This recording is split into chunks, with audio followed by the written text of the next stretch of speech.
Malam sang debaters, berani bertanya, berani ditanya kawan-kawannya. Kawan-kawan, maaf 2 hari ini saya tidak bisa hadir. Hari ini pun sebenarnya belum bisa hadir ya. Tetapi karena saya rindu untuk memberitakan Injil, rasanya kalau saya tidak memberitakan Injil sehari saja, badan ini lain rasanya kawan-kawannya. Kenapa demikian? Saya pun tidak tahu, tetapi itu yang terlintas di kepala saya, bahwa saya harus terus dan harus sering bicara memberitakan kebenaran firman Tuhan kepada kalian semua ya kawan-kawannya. Kawan-kawan, besok saya akan diskusi dengan John Sung. John Sung ya, jam 19. Jangan lupa kalian saksikan, channelnya sudah ada di ruang debat. Atau nanti di tempat saya ini juga kita akan buat live. Dan hari Sabtu dengan Albert apa ya? Pokoknya Pak MYM yang nanti jadi Murawali yang jadi moderatornya. Ya, disitulah kita nanti akan lihat bagaimana Albert ini pun sebenarnya tidak sepaham dengan Muriwali, tapi itulah Muriwali nawarkan sama dia, kamu mau debat enggak? Dia bilang mau. Dan di situ terbalik ya kawan-kawannya, dia yang mengajukan gugatan Yudas ke neraka, saya yang menghantam teori dia. Kalau dengan John Sung, saya yang mengajukan Judas ke surga, dia menghantam saya ya. Dan saya bilang saya nggak usah bertele-tele menjelaskannya, cukup 5 menit. Kenapa 5 menit? Biar banyak kita tanya jawab. Kawan-kawan, judulnya sudah jelas ya. Coba kalian berpikir, andai kata yang mengatakan bahwa Yudas ke surga itu adalah Ustadz Kristologi atau mu'alaf Kristologi, kira-kira apa yang kalian pikirkan? Ya kawan-kawan ya. Kalau yang saya pikirkan adalah, ya kalian tak berdaya melawan mereka, apalagi mereka seteliti dan seakurat saya misalnya bicara kitab suci. Habis kalian dan jadi bahan olok-olokan. Kalian melawan. Ya tidak ada guna kalian bilang dia sesat, loh kami kan bukan Kristen. Kalau kalian bilang ini itu, loh urusannya apa sama kami katanya. Ya kawan-kawannya paham maksud saya. Tetapi ketika saya mengatakan bahwa Yudas itu ke surga, saya kan Kristen. Sehingga ketika orang Kristen berbeda pendapat, itu adalah sesuatu yang baik, dan ya paling kalian menimpakan kesalahan kepada saya dengan mengatakan saya bidah dan sesat. Sekalipun kalian belum mengujinya. Tapi kalau kepada mereka, saya yakin kalau andai kata Ustadz Kristologi atau mualaf Kristologi yang mengumumkan hal ini, kalian sudah pasti 100% menyerang mereka. Tapi kalian tidak punya kekuatan, kawan-kawan. Dengan apa kalian mau menyerang mereka? Ya kan? Banyak pun dalil yang kalian berikan, patah, saya yakin patah. Bahkan kalian misalnya suruh, sang debaters berani tidak kau melawan mereka? Katanya Yudas ke neraka, ke surga katanya. Saya hanya bilang, saya tidak berani melawan mereka, tapi saya hanya bisa mengatakan bahwa iblis gagal. Bukan iblis berhasil, justru iblis gagal di sini. Sebab semula iblis ingin Yesus mati tidak di kayu salib. Karena Tuhan menginginkan Yesus mati di kayu salib. Beda ya kawan-kawan ya. Keinginan iblis itu Yesus mati di rajam atau dipenggal. Seperti Yohanes. Kan demikian. Tapi kalau Tuhan sudah berkehendak, nggak ada yang bisa melawan ya kawan-kawan ya. Nah, inilah besok inilah yang harus menjadi bahan pikiran kalian ya. Bahwa kalian harus berpikirlah dengan baik dan cerdas. Tidak harus selalu jadi musuh. Ya kan? Sama dengan di Facebook saya katakan kalian belum sudah memfitnah saya atau menghujat saya sesat. Yang dibutuhkan di sini argumen. Kasih argumen kalian, ayatnya dari mana, kan demikian kawan-kawannya. Baru kita bisa bicara yang lain lagi. Nah kawan-kawan, silakan masuk. Ini StreamYard-nya sudah saya beri alamatnya. Kita malam ini diskusi, mungkin banyak yang belum mengetahui saya mulai live lagi. Karena saya tidak mau tiduran juga sih sebenarnya, mau baringan. Tapi tidak jadi ya. Ini ada Yonatan Nandar namanya masuk, mudah-mudahan yang asli. Halo Yonatan Nandar. Halo. Nandar. Ya silakan. Kedengar nggak suaraku? Kenapa nggak nampak wajahmu? Halo, kedengar nggak suaraku? Kedengaran. Oh ya, baik. Ternyata prediksimu tidak meleset. Luis Prasetya sudah aku kandaskan. Loh, tapi besok kalian debat. Enggak, tadi aku kan nelpon dia untuk mengatur Nah, terus? regulasi. Tiba-tiba dia mendebat saya. Ya sudah, sekalian saja saya bantai gitu kan. Dan memang prediksimu tuh tidak meleset, Le.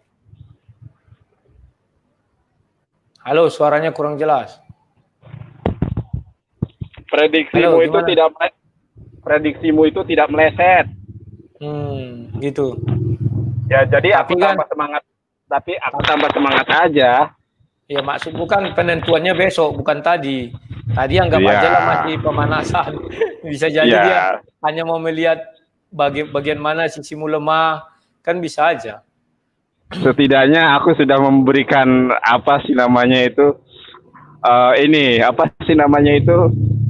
Shock terapi. Nah, itu maksud aku, betul. Gitu kan. Iya. Ya, dan aku lihat sih nggak ada apa-apanya, Le. Ya, Mister Monolog. Mister Unyu-Unyu, Mister Monolog. Semoga dia besok bisa jago kan. Ya, mudah-mudahan bisa jago lah. Bisa jadi ya, disimpannya kekuatannya kan kita nggak tahu. Iya, makanya aku nunggu besok nih. Aku jadi pengen cepet-cepet hari Sabtu gitu kan. Kok Sabtu ya, bukan besok ya? Bukan, besok kan Jumat. Kamis. Sekarang hari Kamis. Masa sih? Kau ini ngarang-ngarang. Kalau Kamis harusnya udah debat laku hari ini. Hari Sabtu itu jam sekarang 9, itu hari apa? Rabu. Enggak, sekarang hari apa? Rabu tanggal 10. Oh iya ya, aku kira sudah hari Kamis. Bikin orang jantungan aja. Astagfirullah.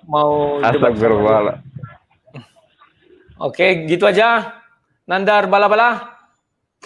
Ya. Oke, thank you ya. Berdebat ya hari Sabtu ya. Sebentar, Le. Ya, apa tuh? Enggak, sebentar aku mau ngomong nih sama masalah Yudas masuk surga itu saya sepakat itu. Jangan kau sepakat. Karena di dalam tar dulu. Karena di dalam iman kami ketika Ibnu Katsir menafsirkan siapa yang disalib itu Yudas, di situ Yeshua HaMashiach mengatakan bahwa yang disalib itu akan kedudukannya sama di sorga seperti halnya Yeshua HaMashiach. Begitu, Le. Terima kasih ya. Oke, sama-sama. Yo, makasih Nandar. Udah dibilangnya begitu aja, tapi nyambung lagi.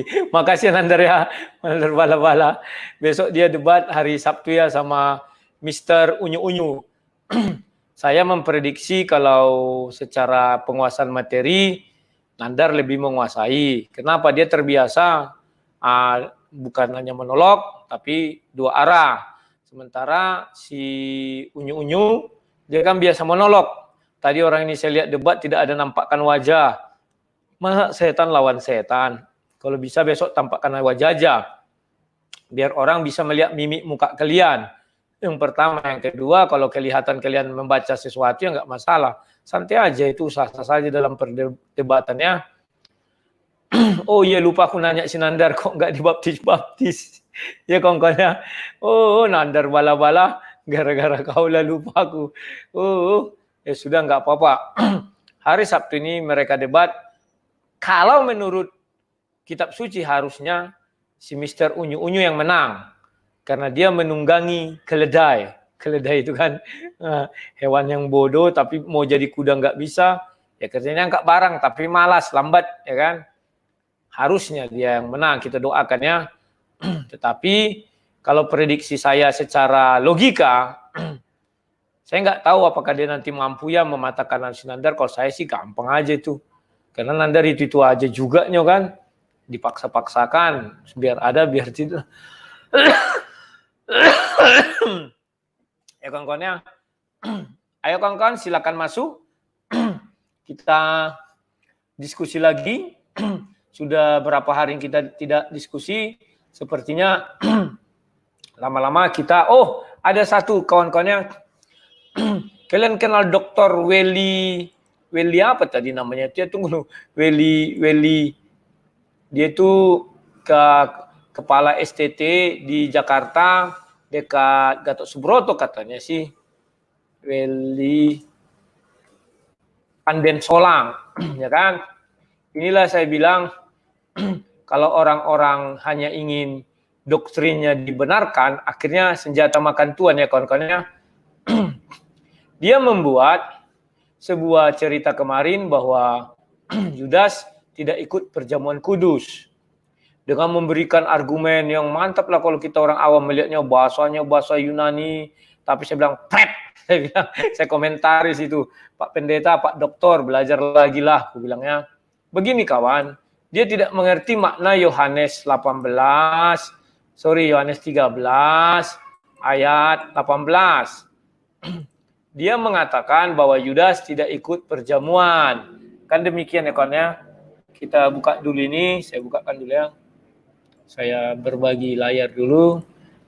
Nah ini, Yohanes 13 ayat 18. Bukan tentang kamu semua aku berkata, aku tahu siapa yang telah kupilih. Tetapi harus jelas ini orang yang makan rotiku telah mengangkat tumitnya terhadap aku. Dia bilang, Yudas tidak ikut perjamuan di sini. Karena di ayat 27 dia sudah mengambil dan roti itu baru dia kerasukan iblis. Maka Yudas berkata, apa yang berbuatlah. Artinya segini bahasa Ibrani, bahasa ini.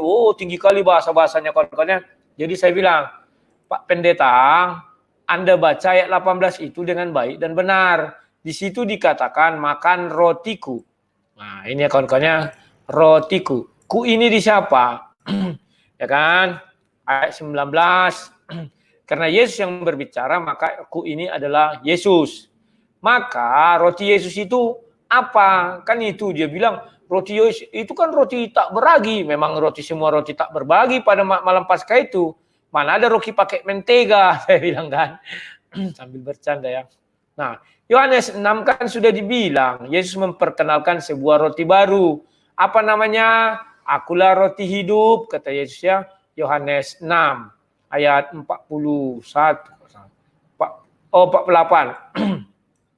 Akulah roti hidup. Kan sudah dibilang Yesus itu.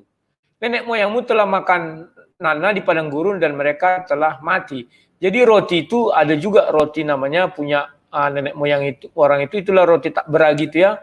Nah di situ saya bilang, Pak Pendeta, roti Yesus itu adalah roti hidup. Artinya roti hidup itu dibuat di dalam perjamuan Tuhan. Artinya Yudas sudah memakan itu. Dan ayat 26 dikatakan, Yohanes 13 ayat 26, Yesus sudah mencelupkan. Jadi roti dan darah itu sudah menyatu. Datang dia bilang, kalau pemecahan roti itu kan tidak ada mencelup lah. Masing-masing penulis kitab kan beda menampilkannya. Yang lain dipecah-pecah, makan baru minum-minum.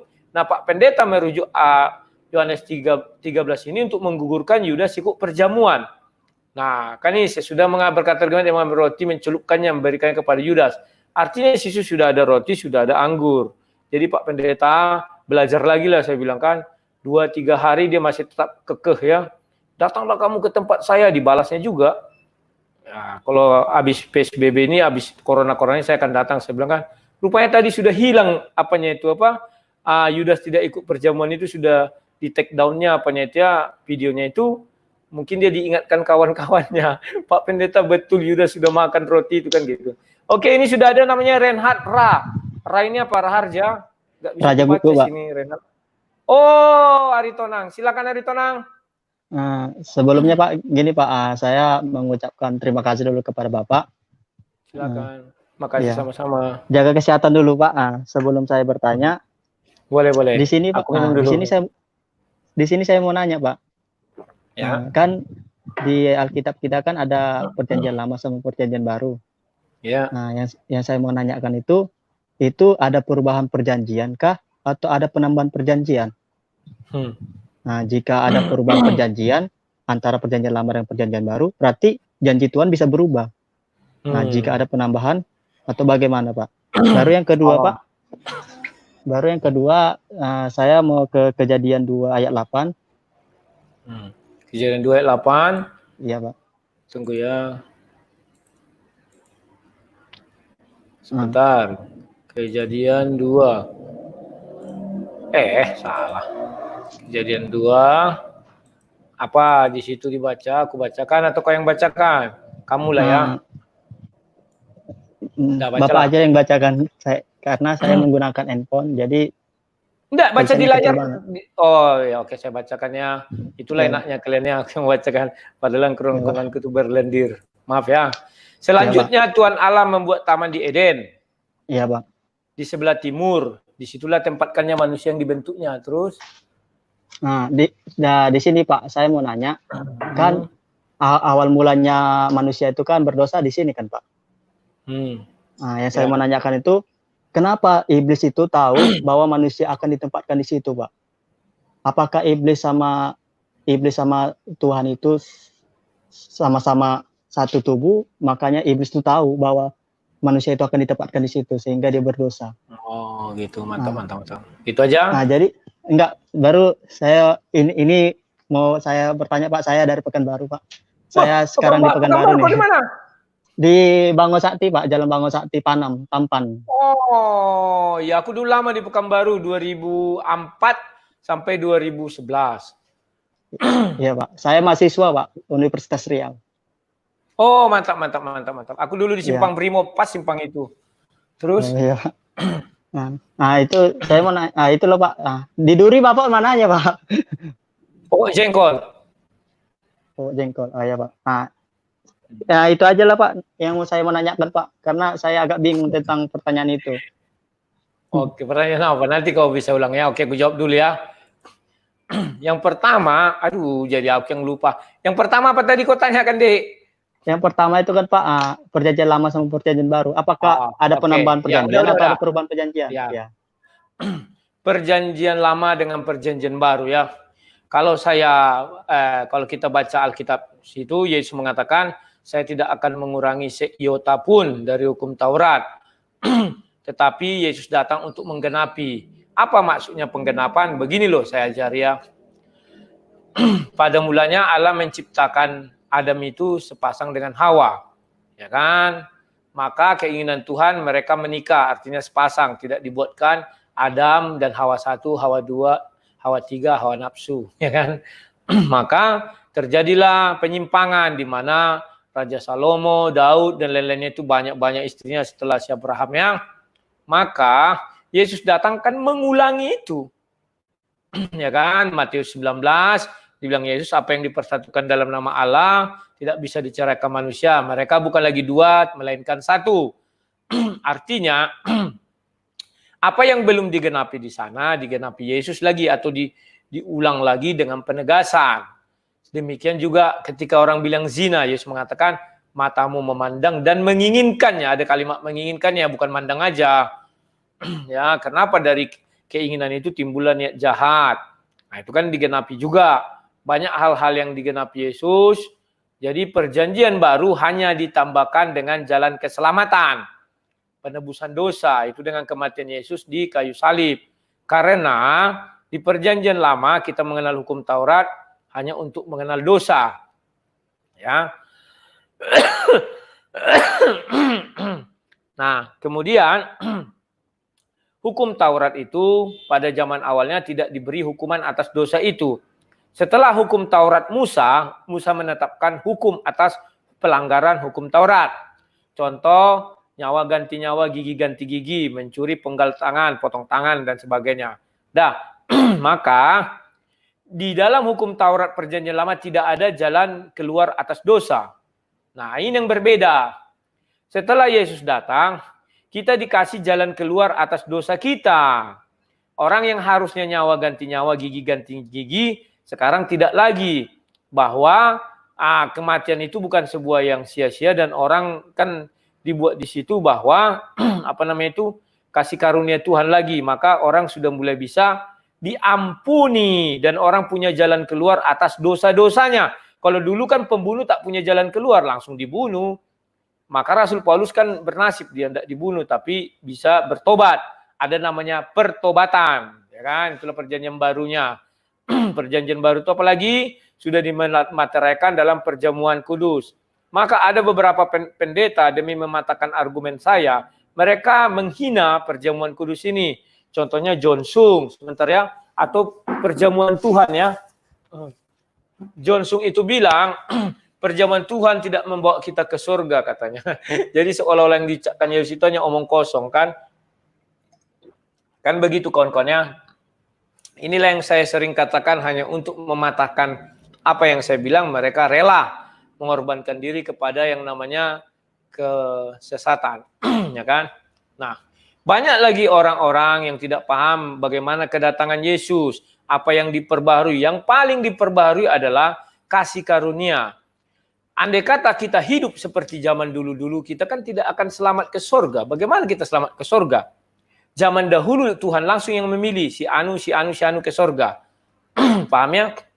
Maka kalau zaman sekarang kan tidak, kasih karunia Tuhan Yesus yang menyelamatkan kita. Lantas bagaimana dengan orang-orang zaman dulu? Ingat ya, hukum itu sifatnya tidak bisa berlaku surut. Itulah sebabnya orang-orang zaman dulu tidak bisa dikenai hukum Yesus. Kalau dikenai hukum Yesus, orang-orang zaman dulu, mereka kan tidak mengenal Yesus, tidak percaya Yesus. Tetapi mereka percaya kepada firman Allah ya. Jadi ganti Yesus itu jadi firman Allah, maka orang-orang dulu bisa mengenal Yesus. Itulah sebabnya Yesus turun ke dalam kerajaan maut, dibilangkan di mana nanti saya lihat, membuka pintu gerbang itu kan, sehingga orang-orang saleh, orang-orang suci bisa bebas. Sebelumnya kan tidak bisa bebas, karena memang tidak ada jalan mereka menuju surga. Henok dan Elia karena dipilih Tuhan langsung. Tetapi Yesus pun masih menentukan orang yang dipilih langsung, seperti yang di sebelah Yesus. Nah, jangan kalian untuk mematahkan pernyataan saya, nanti kalian bilang, wah, pembunuh tidak bisa masuk surga. Kalau pembunuh masuk surga, bagaimana nanti surga dibunuh semua? Aduh, pikiran apa itu? Orang di sebelah Yesus itu pembunuh itu ya. Penyamun. Apalah si udah hanya mencuri-curi aja. Ya kawan-kawan ya. Kalau Yesus sudah memilih, tidak ada yang bisa melawan. Maupun hantu belau tidak bisa ya. Karena Yesus yang punya kerajaan, surga. Oke kawan-kawan, itu yang bisa saya jelaskan. Baru pertanyaan dia yang kedua adalah, astaga, mengenai apa tadi ya? Lupa aku. Kejadian 2 ayat 8. Tentang? Tentang. Oh ya, oke. Dia membuat kejadian 2 ayat 8 ya. Dia bilang di situ, artinya iblis sudah tahu bahwa Tuhan membuat Taman Eden dan di situ ditempatkannya manusia. Kan demikian ya kawan-kawan ya. Nah ini pertanyaan dia yang kritis. Apakah Tuhan bersama iblis? Nah ingat bahwa malaikat itu, iblis itu dulu malaikat yang memberontak atau melawan perintah Tuhan. Kan demikian. Nah itulah yang sering saya katakan untuk menerjemahkan kejadian 3 ayat 22. Saya mengatakan bahwa itu adalah iblis yang dimaksud di kejadian 3 ayat 22 ya. Salah satu dari kita. Artinya di situ bahwa Tuhan itu selalu misalnya Tuhan berjalan pasti ada kayak iblis itu, iblis, malaikat itu kan pelayan Tuhan. Pelayannya ada di kiri kanannya gitu ya kira-kira kawan-kawannya. Nah, maka saya mengatakan bahwa iblis mendengar semua perbicaraan Tuhan dengan Adam. Artinya iblis hadir di situ. Sama seperti kerub yang ditempatkannya di menjaga pohon kehidupan. Artinya ketika Allah berbicara, kerub itu ada di situ. Ya kawan-kawan ya. Jadi iblis bukan berada di dalam diri Tuhan, tetapi dia ikut Tuhan. Karena awalnya dia kan pelayan Tuhan. Ya begitu kawan-kawannya. Cuman karena dia sudah tahu rahasia ini, maka dia membuat sebuah pemberontakan atau pengkhianatan. Itu yang bisa saya beritahukan dulu kepada Reinhard. Saya cukupkan sekian. Ini masuk Andre D. Andre, silakan Andre D. Halo Bang. Halo. Halo. Kenapa? Terdengar kan suara saya? Terdengar. Oh, Silakan. Lai, udah lama ada kedengaran ini. Lai fotonya bilang, saya sampai saat ini percaya Al-Quran adalah satu-satunya kitab yang paling sempurna, nggak pernah diubah oleh manusia. Itu gimana Lai? Nggak pernah diucapkan Lai sekarang Lai. Oh, begini tuh Pak ya. Ada namanya bahasa sarkasme, ada bahasa sinisme, kan demikian. Tetapi yang saya ucapkan itu dulu, memang saya akui sampai sekarang. Ya kan? Sayalah satu-satunya orang yang masih percaya bahwa Al-Quran adalah kitab suci paling sempurna. Ya kan? yang tidak pernah diubah-ubah, yang tidak pernah terjamah manusia. Kan itu selalu dulu ucapan saya ya. Nah, lucu lah ya, apalagi lihat ekspresinya Kristologi Sugi. Ya. Jadi itu akan menggiring umat Islam kepada yang namanya tidak marah. Itu namanya cerdik seperti ular, tulus seperti merpati. Jangan kamu hantam kitab suci orang itu, marah, penistaan agama, langsung dipenjara. Kan demikian. Yang kedua, orang itu semakin semangat nanti membaca Al-Quran dan membuktikan kesempurnaan Al-Quran itu sendiri. Maka ketika saya bertanya, saya yakin ada jawabannya, saya bilang. Berarti dia mau tak mau harus melebihi saya. Kalau dia tidak yakin, loh kau aja nggak yakin, apalagi aku, kan gitu. Iya. Paham ya? Paham kan saya Lai bilang seperti itu lagi. Mungkin di pembahasan berikutnya Lai lah. Diulang lagi dah. Berapa bulan ini? Hampir 8 bulan kali ya? Iya, betul. Udah lama tak saya ucapkan itu. Oke, terima kasih ya Pak. Sebentar Lai, satu lagi pertanyaan Lai. Ya. Apa namanya? Kayaknya itu menjawab nggak berani lah itu untuk debat live sama Lai gitu. Yang siapa? Suka bahas Lai secara monolog itu. Siapa? Halo? Ya, siapa yang nggak mau? Siapa? Kayak si Sugi, si Muslim Jawa. Loh, makanya aku bilang, hanya akulah tinggal manusia yang percaya bahwa Al-Quran itu kitab suci yang maha sempurna. Ya kan? Tidak terjamah manusia, tidak diobah-obah, dan isinya betul dari Tuhan. Hanya aku. Ya, tapi kan kalau gitu kan kita punya itu ditepuk dari langit nggak bisa dibawa kan? Ya. Bahkan nah, makanya kalau si Sugi mau mendebat aku, mana berani dia? Kalau kutanya nanti itu, aku percaya ini sempurna. Buktikanlah, aku bilang, mana ayatnya?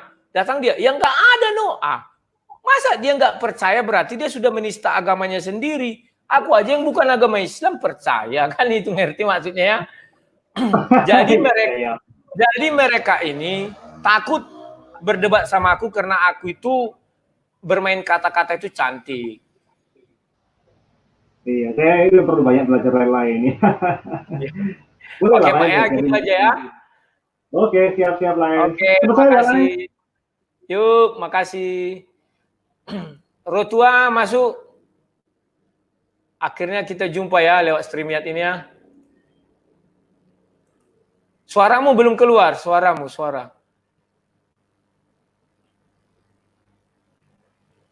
Suara belum keluar. Coba tes bilang. Perbaiki dulu mungkin jacknya. Atau tadi nggak disetujui apa namanya itu perangkatnya.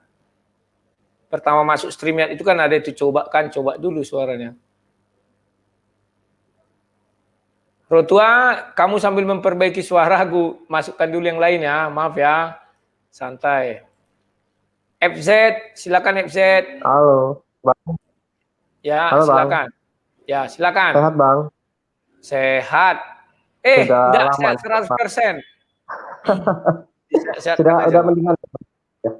Sudah mendingan. Cuman ini sering ada lendir di kerongkongan ini, jadi baunya mau muntah aja gitu. Harus minum, Bang. Iya, minum ya. Minum air hangat. Betul. Bang. Makanya aku minum air hangat sekarang nih. Iya, Bang. Aku ada itu loh di Skype itu ada chat loh, Kak, Bang. Belum dibalas tuh. Yang mana ya? Ya terus bilang aja. Enggak, nanti Abang baca aja.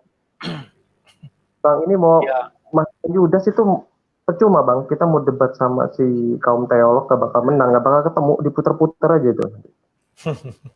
Iya, betul. Karena kan ada kalau dia perhatiin baca di bentar saya lihat dulu ya. Yang kan Petrus berkata kepada Tuhan kan, Tuhan upah yang itu loh, upah Petrus loh. Tuhan, nah itu kan sudah jelas, Bang. Bersama-sama Bapa menghakimi ke-12 suku Israel ya. Oh, apa Lukas 22 ayat 30. Iya, sebenarnya kan sudah ada di situ. Iya. Terus kalau misalkan perkataan itu salah, harus lagi balik lagi dasarnya. Lukas 21 ayat 33, langit dan bumi akan berlalu, tapi perkataannya tidak akan berlalu, Bang. Iya, betul. Harusnya 21. Itu aja udah masuk surga sih Bang sebenarnya. Cuman kan mereka mungkin malu atau Iya. Mantap. Baru tahu aku Lukas 21:33 itu. Kenapa Bang? Baru tahu aku Lukas 21:33 itu masukan. Iya, langit dan bumi akan berlalu, tapi perkataannya tidak akan berlalu. Perkataan itu nggak mungkin. Iya. Terus? Benar ya. Terus ini Bang, saya mau tanya tentang Kejadian 32 ayat 28 itu loh Bang. Tuhan kalah dalam berduel lawan Yakub. Itu duel Kejadian dalam 3, bukan kejadian 3, kejadian 28. Iya, kejadian 28 ya. Ayat Kejadian 32 kayaknya Bang, ayat 28. Iya, 32, sorry. 32 ayat 28. Apa yang mau ditanyakan? Tentang Yakub bergumul dengan Allah. Itu bergumul tuh berkelahi atau apa ya Bang ya? Asumsi saya masih belum paham ini Bang di sini. Oke, saya jelaskan ya. Sebentar, gini. Kalau kita baca ayat sebelumnya, ayat 31, 31, Tuhan kan memerintahkan si Yakub untuk kembali kepada si Esau. Nah, mulailah terjadi pergumulan di dalam diri si Yakub. Kalau dia ikut Tuhan, maka dia takut si Esau kan punya bala tentara 400 orang pengawal dia. Ya kan? Maka dia takut kalau pulang kepada si Esau. Pergumulannya itu. Yang kedua, kalau dia kalau dia tidak ikut perintah Tuhan, artinya dia melawan Tuhan, ya kan? Nah, inilah dia nih. Dia sangat takut dan merasa sesak hati. Ini pergumulan dia. Bagi orang bersama dia, kami ya, jadi dua pasukan. Sebab pikirnya jika Esau datang menyerang pasukan yang satu sehingga terpukul kalah, maka pasukan yang tinggal akan terluput. Dia takut kembali kepada si Esau. Karena si Esau itu pasukannya lebih banyak dari si Yakub, ya kan? Nah, itu pergumulan dia. Antara ikut kata Tuhan dengan ikut kata hati, kata manusia. Maka di ayat 28 dia bergumul. Nah, memang di situ dibuat pergumulannya itu kalau orang Malaysia bilang begulat, begusti gitu kan. Ya kan? Sebenarnya di situ adalah pergumulan dia memang ada secara fisik karena kan itu malaikat berubah jadi bentuk manusia. Nah, ya kan? Nah, ini juga ayat 22. Pada malam itu Yakub bangun dan membawa kedua istrinya, kedua budaknya perempuan ke sebelah tempat menyeberangi sungai Yabok. Sesudah ia menyeberang, mereka menyeberangkan juga segala miliknya. Lalu tinggal Yakub seorang dan seorang laki-laki bergulat dengan dia sampai fajar, ya kan? Nah, laki-laki itu orang bilang kan Tuhan, masa Tuhan bergulat? Tidak. Kalau di sini dibilang Yakub bergulat itu sama malaikat. Tetapi ayat 28 kan sudah berbeda itu ceritanya. Lalu kata orang itu, namamu tidak akan. Ini kan sudah bergulat lagi, sudah berhenti. Maka dia kata namamu tidak Yakub lagi disebut. Tetapi Israel sebab engkau bergumul melawan Allah dan manusia dan engkau menang. Jadi kawan-kawan membaca ayat 22 sampai 26 itu oke. 27 kan mereka tidak bergulat lagi. Bertanyalah orang itu kemana, siapa namamu? Sautnya Yakub. Nah, paham ya? Jadi yang mau dijelaskan di situ bahwa pergumulan Yakub itu bahwa dia menang, dia ikut Allah karena dia pergi menemui Esau dan ternyata si Esau tidak ngapa-ngapain dia, malah memeluk dia. Itu ya kawan-kawannya. Jadi sederhana saja dan sudah terjawab. Oke, sekarang masuk lagi yang namanya sang pencerah. Sang pence. Halo Sang. Halo bos. Ya, silakan sang pence. Nggak mau cerita apa-apa sih, cuman mau tanya kabar aja. Gimana kabar bang? Ya, Sehat? ada mendingan sih, cuman masih mual-mual ini. Halo? Halo. Ya. Gimana? Halo? Apa yang mau ditanyakan? Apa yang mau kita bicarakan kok diam? Halo? Oh, berarti mic-nya masih Jaringan kurang bagus bang. Oh ya, silakan. Apa itu? Putus-putus punya aku di sini kurang bagus, suara abang nggak ada tuh. Oh. Ya, apa tuh? Lanjut, suaramu kedengaran bagus ini. Oh iya, punya abang nggak mantap nih di sini. Jadi putus-putus hilang-hilang. Apa kabar bang? Masih sakit? Masih dikit lagi. Mudah-mudahan lah ini dalam 2-3 hari ini sembuh. Suaranya nggak bagus. Ganti yang lain bang, suaranya nggak bagus bang. Oke. Suara bang nggak jelas. Ya. Ini NBH silakan NBH. NBH. Ya, halo. Ya, silakan. Halo. Ya, silakan. Kedengaran, suaraku kedengaran. Ya, kedengaran. Ya, silakan. Ya. Ini debat luar biasa ini. Ini Bang mau tanya ini masalah kejadian berapa ya yang buah pengetahuan baik dan buruk itu? Kejadian 2. Itu pengertiannya kemana itu Bang ya? Kan dia setelah Adam dan Hawa diciptakan itu ya. Halo? Ya, terus. Hawa dan Adam diciptakan. Terus itu pengertian baik dan buruk itu apa itu? Ya pengetahuan lah. Jadi ada yang mengatakan bahwa itu bukan buah sesungguhnya, tapi katanya abstrak, kan demikian.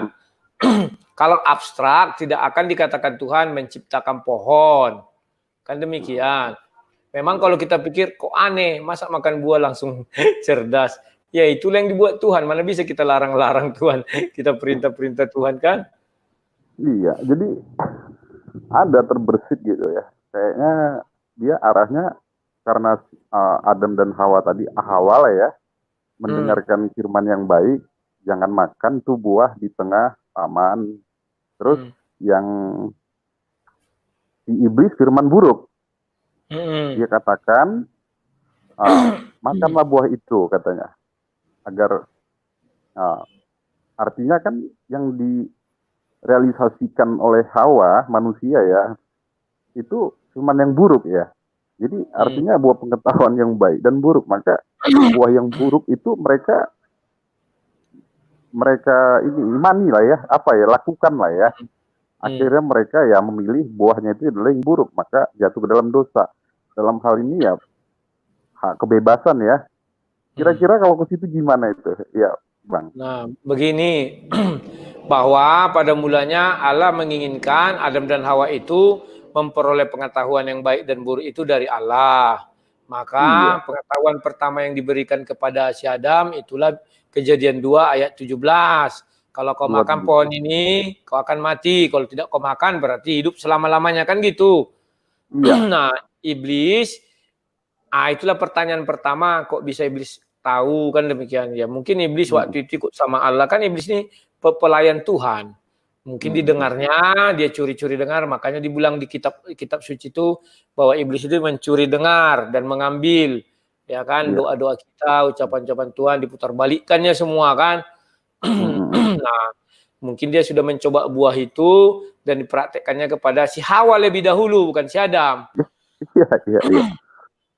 Karena si Adam terikat dengan hukum itu, si Hawa kan belum terikat. Maka ketika si Hawa memakan kan belum terbuka mata dia. Begitu si Adam makan, terbuka matanya dan datang langsung Tuhan. Iya.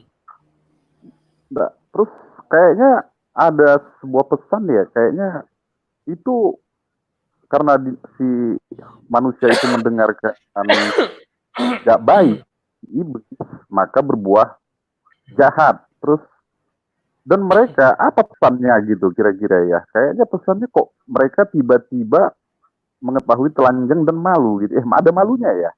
Ya. Jadi sepertinya pesan apa sih gitu yang dilakukan mereka sehingga mereka itu jadi keputusannya adalah mendengarkan firman yang buruk gitu. Gimana ya?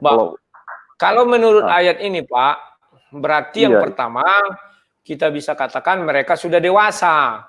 Ada yang mengatakan bahwa Adam dan Hawa itu diciptakan masih kanak-kanak. Karena ada yang bilang itu. Maka ketika matanya terbuka sudah mulai mengerti dia tentang seks lain segala macam. Kayaknya ke situ ya. Ya, maka ini menjelaskan bahwa mereka sudah dewasa dan mereka mulai mengenal malu. Malu kepada siapa? Sebenarnya bukan kepada sama mereka, tetapi kepada iblis itu dan Tuhan lah. Karena ada pihak lain yang melihat mereka telanjang, kan gitu. Ternyata dibilang di sini kepada Tuhan dia malu ya. Kubacakan, dia menjawab, ketika aku mendengar bahwa engkau ada dalam taman ini, aku menjadi takut karena aku telanjang. Sebab itu aku bersembunyi, katanya. Iya. Sepertinya sih kalau hanya cuman ayat itu aja apakan ya diasumsikan lah ya. Kalau kebenarannya sih ya sulit juga. Kayaknya ya kayak pesan si iblis didengarkannya dimakan buah itu bikinnya kepada Hawa. Berarti ada sebuah dosa karena kan artinya pesan apa sih yang dilakukan mereka dari si iblis yang dilakukan gitu. Apa sih kayaknya tuh lanjut aja lah. Aku terus kembali ini nih. Masalah Judas ini kemarin. Ya gimana Judas? Ya, Bang. Aku mau bilang begini. Tadi poin Abang lah ya, itu kan kayak Judas itu orang pilihan. Bakal dikasih Yesus. Itu kata apanya kayaknya? Kata Yohanes 6 ayat 70. Iya. Nah, jadi kalau kita lihat dari penciptaan Adam dan Hawa ya, Adam dan Hawa. Adam itu memang benar-benar dikasihi Allah ya. Artinya sampai dia dipoles kayak tukang patung ya, diiniin gitu. Dan setelah itu Adam dan Hawa diberi hak free will ya, kalau apanya ya, hak kebebasan. Setelah jatuh ke dalam dosa itu. Iya, kenapa mereka pilih dosa gitu ya. Nah, juga ada nggak kesamaannya itu dengan Judas? Judas juga dikasihi gitu. Nah, tetapi dia hak kebebasan itu dia pilih kepada yang tidak baik gitu. Nah, jadi artinya poin apa? Keimanan itu kayaknya. Kalau saya melihat Judas tak punya pilihan karena kan iblis datang kepada dia masuk. Oh, gitu ya. Kan itu dibuat di dalam Yohanes 13 ayat 3, 27 juga Lukas 22 ayat 3, Lukas 22 ayat 3 sama Yohanes 13 ayat 27. Jadi iblis yang masuk kepada dia, ketika iblis menguasai dia nggak punya pilihan. Kan demikian. Dia punya pilihan untuk meninggalkan Yesus ketika di Yohanes 6, tapi tidak melakukan itu dia. Kenapa dia tidak melakukan? Karena dia masih mau ingin ikut Yesus, karena dia juga sudah dipilih. Jadi mau lari pun dia tidak bisa, mau apa-apa pun dia tidak bisa. Nah, kalau kita lihat itu juga terjadi kepada Petrus. Begitu dinubuatkan bahwa dia akan menyangkal Yesus 3 kali, dia kan berusaha menggunakan kehendak bebasnya. Aku tidak akan menyangkal Yesus, maka dia lari. Ya kan? Iya. Tetapi ketika dia lari, ternyata ada yang mengenal dia. Nah, ini yang dinamakan, ada sebagian orang memang sudah di-setting atau ditentukan demikian. Ada orang yang memang memiliki kehendak bebas murni 100%. Tetapi ketika Yesus mengatakan, sejak dalam kandungan, aku sudah mengenal engkau. Iya, jadi kayaknya kalau dia pilihan Tuhan itu di Wahyu 7 ayat 4-9 kayaknya itu. Orang pilihan Tuhan kan 144.000 yang Israel gitu. Kayaknya ada ya. Kayaknya ada kesana kaitannya gitu ya. Kalau yang itu untuk yang Wahyu itu di Pewahyu 144 itu untuk orang-orang yang nanti membantu Tuhan untuk memerintah di dalam kerajaan Tuhan. Oh, ke situ ya. Ya, kenapa? Ternyata di kerajaan Tuhan itu ada jabatan hakim. Kan dia dijelaskan, 12 murid akan menjadi hakim. Maka ada jabatan-jabatan lain yang kita tidak tahu. Iya. Contohnya, contoh saya ambil Kesultanan Yogyakarta. Maka yang berhak jadi petugas kerajaan Yogyakarta itu adalah harus orang Jawa, tidak boleh orang Batak. Ya kan? Tetapi untuk yang hidup di luar keraton itu bebas. Bisa orang Melayu, Jawa, Minang, segala sukulah di situ. Sama nanti kita dengan di kerajaan surga. Yang berhak duduk di dalam kerajaan surga itu membantu pekerjaan Tuhan 144.000 orang. Dan itu sudah ditetapkan dari suku Israel. Iya, Karena 12 suku Melek. kali 12. Iya. Ya, Iya. itu nggak bisa kita rubah-rubah kecuali memang si Manasye gantinya si Dan. Kenapa Dan, Manasye ganti Dan? Karena Dan itu kan hakim. Tidak mungkin hakim duduk menghakimi para hakim. Karena Alkitab menjelaskan tidak sekalipun Lewi memungut perpuluhan dari para Lewi. Ah, itulah itu Pak, kira-kira. Bisa ke sana. Tapi ada satu pertanyaan lagi nih, Bang.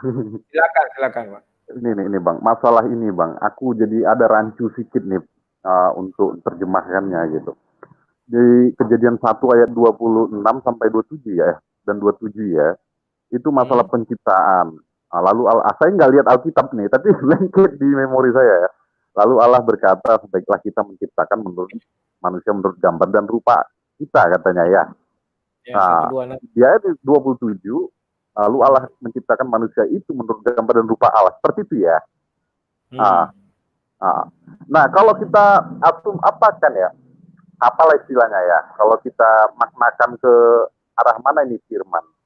Segambar, berarti ada seperti Abang sampaikan kemarin, itu mirip ya kayak Adam lah akhirnya kan, yang kita lihat itu Adam ya, manusia gitu. Nah, tapi seperti kita katanya, Allah itu seperti apakah kira-kira menurut 26-27 itu, Bang?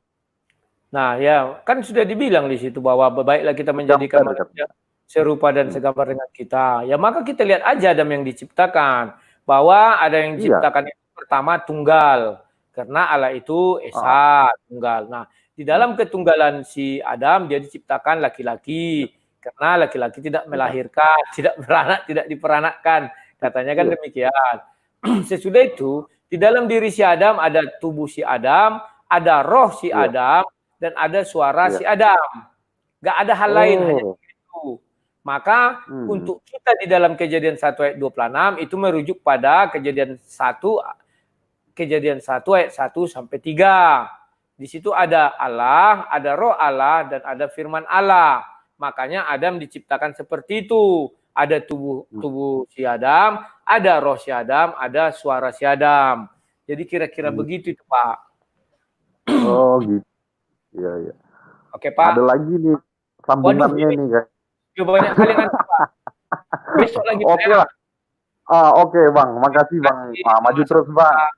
Yuk. Jadi kawan-kawan, karena banyak kali ya sebenarnya saya pun harus istirahat. Oke, sampai 1 jam kita cukupkan ya. Karena ini kerongkongan udah banyak lendir. Oke, silakan. Halo Bang, malam Bang. Malam Bang. Malam. Bagaimana Bang? Sehat Bang? Ya, sehat. Halo, tapi ada gangguan sedikit. Lanjut langsung. Sehat Bang. Bang mau nanya Bang, kapan live-nya dengan siapa? John Sung. Kapan live-nya itu Bang? Ya, besok jam 19. Oh, kalau di sini berarti jam 8 Bang nih. Kalau waktu Indonesia 20. Tengah. Ya, 20. Oh iya Bang. Oke, ada sedikit pertanyaan Bang, boleh? Boleh, silakan. Ya, 1 Yohanes pasal 5 ayat berapa Bang? Ayat 16 Bang. Coba. 1 Yohanes ya. Iya. Oh, sebentar. 1 Yohanes berapa? Pasal 5 ayat 16. Ya. Sepertinya ada yang pernah Bapak tanyakan di ini, tapi saya kurang mengerti. Di sini juga, kalau tidak salah. Bacakan, boleh bacakan. Bang, apa itu? Aku baca ya. Sampai terakhir ya Bang, 21. Ya. Boleh Bang? Iya, terus. Kalau ada seseorang melihat saudaranya berbuat dosa, yaitu dosa yang tidak mendatangkan maut, hendaklah ia berdoa kepada Allah dan dia akan memberikan hidup kepadanya, yaitu mereka yang berbuat dosa yang tidak mendatangkan maut. Ada dosa yang mendatangkan maut, tentang itu tidak kukatakan bahwa itu harus berdoa.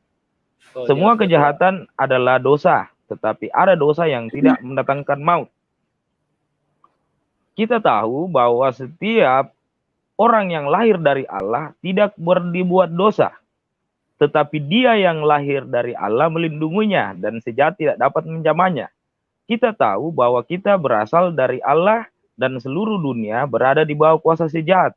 Akan tetapi kita tahu bahwa Anak Allah telah datang dan telah mengaruniakan pengertian kepada kita, supaya kita mengenal yang benar dan kita ada di dalam yang benar, di dalam anaknya Yesus Kristus. Dia adalah anak Allah yang benar dan hidup yang kekal. Nah, pertanyaan saya begini Bang, apakah, saya asumsi dulu ini Bang, boleh? Apakah dosa yang mendatangkan maut dan tidak dosa yang mendatangkan maut itu Bang, apakah itu yang dimaksud dengan ini, menghujat Roh Kudus, begitu Bang? Itu aja. Iya Bang. Kalau dosa yang mendatangkan maut, ya 10 perintah Tuhan itu kan mendatangkan maut semua itu. Jangan yang mencuri, 10 ya hukum Taurat. Ya. Makanya Rasul Paulus mengatakan, karena hukum Taurat kita mengenal yang namanya dosa. Dan kita mengenal hukum Taurat Musa, jadi kita mengenal hukuman atas dosa. Kalau dosa yang tidak mendatangkan maut, apalah contohnya, aku sulit kali membilangnya. Tetapi contohnya, bagi orang Yahudi, kalau tidak melaksanakan Sabat itu kan hukumannya berat itu. Tapi bagi kita sekarang, Yesus mengatakan bahwa Sabat itu untuk manusia, bukan manusia untuk hari Sabat. Ya kan, artinya itu sudah bergeser dari hukuman yang serius menjadi ya ibaratnya tidak mendatangkan maut, sama dengan perjamuan. Ya, perjamuan, kalau orang bilang dulu Paskah, kalau nggak melakukan Paskah kan Tuhan marah itu, dibunuh itu ya. Tetapi setelah Yesus datang namanya perjamuan Tuhan. Dan di situ dikatakan tidak semua orang ibaratnya Rasul Paulus mengatakan yang tidak layak nggak usah ikut. Artinya di situ ketika kita tidak ikut, kita nggak dijatuhi hukuman yang membawa maut atau kematian. Ya. Dan mungkin banyak lagi lah yang mungkin kita bisa boleh cari. Sedikit Bang, sedikit lagi Bang, sedikit. Ya. Saya lupa ayatnya Bang, tapi saya nonton di video kemarin, entah dari siapa, mungkin ini ada itu hari Abang pernah katakan bahwa kecuali jika roti itu dimuntahkan oleh Yudas. Ya. Nah, pada proses kematian Yudas Bang, itu kalau tidak salah ingat saya ada di Alkitab dikatakan bahwa dia perutnya terburai Bang, yang ada saya nonton videonya. Ya itu aja. Tapi enggak bisa, sepertinya enggak bisa tangkis wahyu itu Bang. Oke, udah ya. Dijelaskan ya Bang, makasih Bang. Iya Bang. Oke, makasih. Kemarin saya katakan untuk orang itu menetapkan Yudas ke neraka karena Yudas sudah sempat makan roti dan minum anggur hanya satu. Orang itu harus mencari tahu bahwa Yudas memuntahkan makanan itu. Kenapa saya katakan demikian? Karena kan dikatakan di situ bahwa apanya itu bukan makanan yang masuk ke dalam perut dan terbuang ke jamban yang mengharamkan, tetapi makanan yang keluar dari mulut itulah yang mengharamkan. Apa maksudnya ya? Artinya kalau dia memang mau kalian paksa jadi haram, ya, dia harus dimuntahkan dari mulutnya si Yudas. Hanya itu yang apa itu ya? Yang bisa kalian buat ayat untuk membatalkan itu. Tetapi itu pun pernah, bentar ya, aduh aku agak ini, ya kan? Nah ini, tidak tahukah kamu bahwa segala sesuatu yang masuk ke dalam mulut turun ke dalam perut lalu dibuang ke jamban? Tetapi apa yang keluar dari mulut berasal dari hati dan itulah yang menajiskan orang. Memang di sini dikatakan keluar dari mulut berasal dari hati, itu ibaratnya ucapan kotor, segala macamnya. Tetapi udahlah, kita anggap aja ini makna sesungguhnya. Jadi caranya harus dia dimuntahkan, baru dia haram. Lah bagaimana? Dia kan perutnya sudah terburai, artinya seluruh makanan sudah terkeluar. Oke, kita lihat urutannya. Yudas gantung diri, makan perjamuan itu kapan? Malam hari ya. Nah, dia mengetahui Yesus dijatuh hukum mati kapan? Pagi hari. Artinya sebagian makanan itu sudah menjadi nutrisi dalam tubuhnya.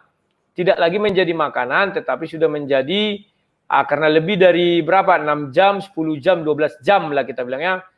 Nah, karena ada lebih dari 12 jam, dia sudah menjadi asupan nutrisi atau sudah bercampur dengan darah. Nah, kemudian dia menggantung diri, itu pada esokan harinya ya, kita anggap lagi itu. Dan di Kisah Para Rasul dibuat dia gantung diri dan perutnya terbelah. Kalau kita membilang ayat itu tidak kontradiksi, maka mau tidak mau kita menjelaskan bahwa Yudas menggantung diri di tempat yang tinggi. Maka setelah beberapa hari terjadilah pembusukan. Maka dia jatuh dari tempat yang tinggi itu dan perutnya terbelah. Kan demikian. Atau kita kalau mau bilang langsung perutnya belah, berarti dia harus tergantung di ketinggian 10 meter atau 20 meter lah. Nah, kalau di ketinggian yang kakinya hanya melebihi, kakinya tidak sampai sebagai syarat orang mati bunuh diri, maka dia jatuh dan perutnya bisa terbelah itu memakan waktu. Kan debusu leher ini, maka lepaslah tali itu, baru dia jatuh tertelungkup, pecahlah perutnya. Bedakan dengan yang orang yang baru mati, terjatuh perutnya langsung pecah itu harus dari ketinggian yang tinggi. Kalau enggak dari ketinggian yang tinggi, perutnya masih belum pecah itu. Karena kan masih ada darah, masih barulah. Ibaratnya masih baru dan itu tidak bisa kita katakan langsung pecah ya kawan-kawan. Itu cara melihatnya. Nah, artinya di situ pun kalian mengatakan sebagian roti itu sudah menjadi vitamin lah dalam dirinya dan tidak ada satu ayat yang bisa membatalkan itu. Sekalipun saya bilang harus dimuntahkan, itu kan karangan saya aja itu. Karena ada memang ayatnya yang keluar dari mulut itulah yang mengharamkan. Dia harus diharamkan dulu baru itu ya. Kalau menurut perjamuan Tuhan tidak ada yang bisa mengapakan itu karena kata Tuhan hari ini aku tidak akan makan pohon dari minum lagi di Matius 26 ayat 29 sampai kerajaan Bapa datang. Artinya situ tidak perlu syarat apa-apa ya kawan ya. Mereka hanya makan dan minum, dilihat situ kita makan lagi dan minum nanti di kerajaanku kata Yesus ya. Oke. Nababan silakan Pak Nababan. Horas Bang. Horas silakan. Mana sehat-sehat? Agak kurang dikit lah. Ayo cepat. Aku agak sebentar lagi istirahat karena udah mulai apa nih. Ya saya juga asam lambung tinggi tapi saya banyak minum air supaya keluar asamnya itu. Oh, air hangat ya? Ya, jadi harus keluar Bang. Keluarkan itu asamnya itu supaya sedap perutnya. Iya, oke. Terus lanjut. Ini Bang, Markus pasal 6 ayat 30 sampai 44 tentang Yesus memberi makan 5.000 orang. Ya, nah, terus, ayat yang ke-43, kemudian orang mengumpulkan potongan-potongan roti 12 bakul penuh. Apa artinya itu, Bang? Apakah ada makna lain dari situ? Terima kasih. Oke. Bahwa waktu itu kan banyak orang mengikut Yesus dan orang banyak lapar, maka Yesus buat mujizat. Dipecah-pecah roti, jadilah 5.000 dan ketika dikumpulkan sampailah berapa bakul itu ya dibilang di sini. Kemudian orang mengumpulkan potongan roti 12 bakul penuh selain daripada sisa ikan, ya kan? Nah, kalau saya nanti mengatakan ada makna tersirat dan tersurat, orang akan bilang cocokmologi. Oke, makna yang tersurat bahwa makanan itu sisa, itu aja, ya. Dan bahwa makanan ini kan sama dengan Yohanes 6 juga ini, bahwa dikatakan makanan itu makanan dari surga, manna itu ya. Dan orang makannya juga akan mati, kan demikian ya. Makanya di sini dibilang Yesus, kalian hanya tahu makan mengenai makanan aja, kan demikian ya. Nah, kalau nanti saya bilang makna yang tersurat dan tersirat, kalau tersirat nanti kalian bilang saya cocokmologi, jadi sudahlah nggak usah saya bilang tersirat karena ada kalimat 12 bakul, ya kan? Oke. Itu aja dulu. Iya Bang ya. Oke, Adi itu ada lagi? Sudah cukup Bang, cukup. Oke, makasih. Yuk. Sekarang Lado, silakan Lado. Selamat malam Pak Rudi. Malam Pak Lado, silakan. Pak Rudi, ini langsung saja Pak Rudi ya. Ya, langsung. Saya mau diskusi sekaligus ya mungkin sedikit debat ke Pak Rudi. Silakan. Ini terkait kisah para rasul 1 ayat 15 sampai 22 Pak Rudi. Itu terkait apa mesti dibuka Pak Rudi, bisa nggak Pak Rudi dibuka? Kisah para rasul apa? Kisah para rasul 1 ayat 15 sampai 22. Ya. Itu terkait terkait Matias dipilih menggantikan Yudas, Pak Rudi. Kita kan selalu bertanya nih Pak Rudi, kenapa ketika ayat ini, kenapa Yudas mesti digantikan? Apa karena Yudas meninggal, sudah mati, jadi 12 murid Yesus jadi 11? Apa kenapa alasannya? Banyak orang mengatakan bahwa Yudas digantikan karena dia mati. Tapi menurut dalil saya bukan karena itu, Pak Rudi. Kenapa alasannya? Kalau kita lihat di Kisah Rasul pasal 12, itu Rasul Yakobus itu dibunuh oleh Herodes. Rasul Yakobus juga mati pada zaman Kisah Rasul. Tapi kenapa Rasul Yohanes tidak digantikan? Kenapa murid-murid tidak menggantikan Rasul Yakobus? Kenapa Yudas harus digantikan? Kenapa para murid berani-beraninya menggantikan Yudas? Kenapa pas Rasul Yakobus meninggal, mati, kenapa tidak digantikan? Padahal sama-sama Rasul meninggal.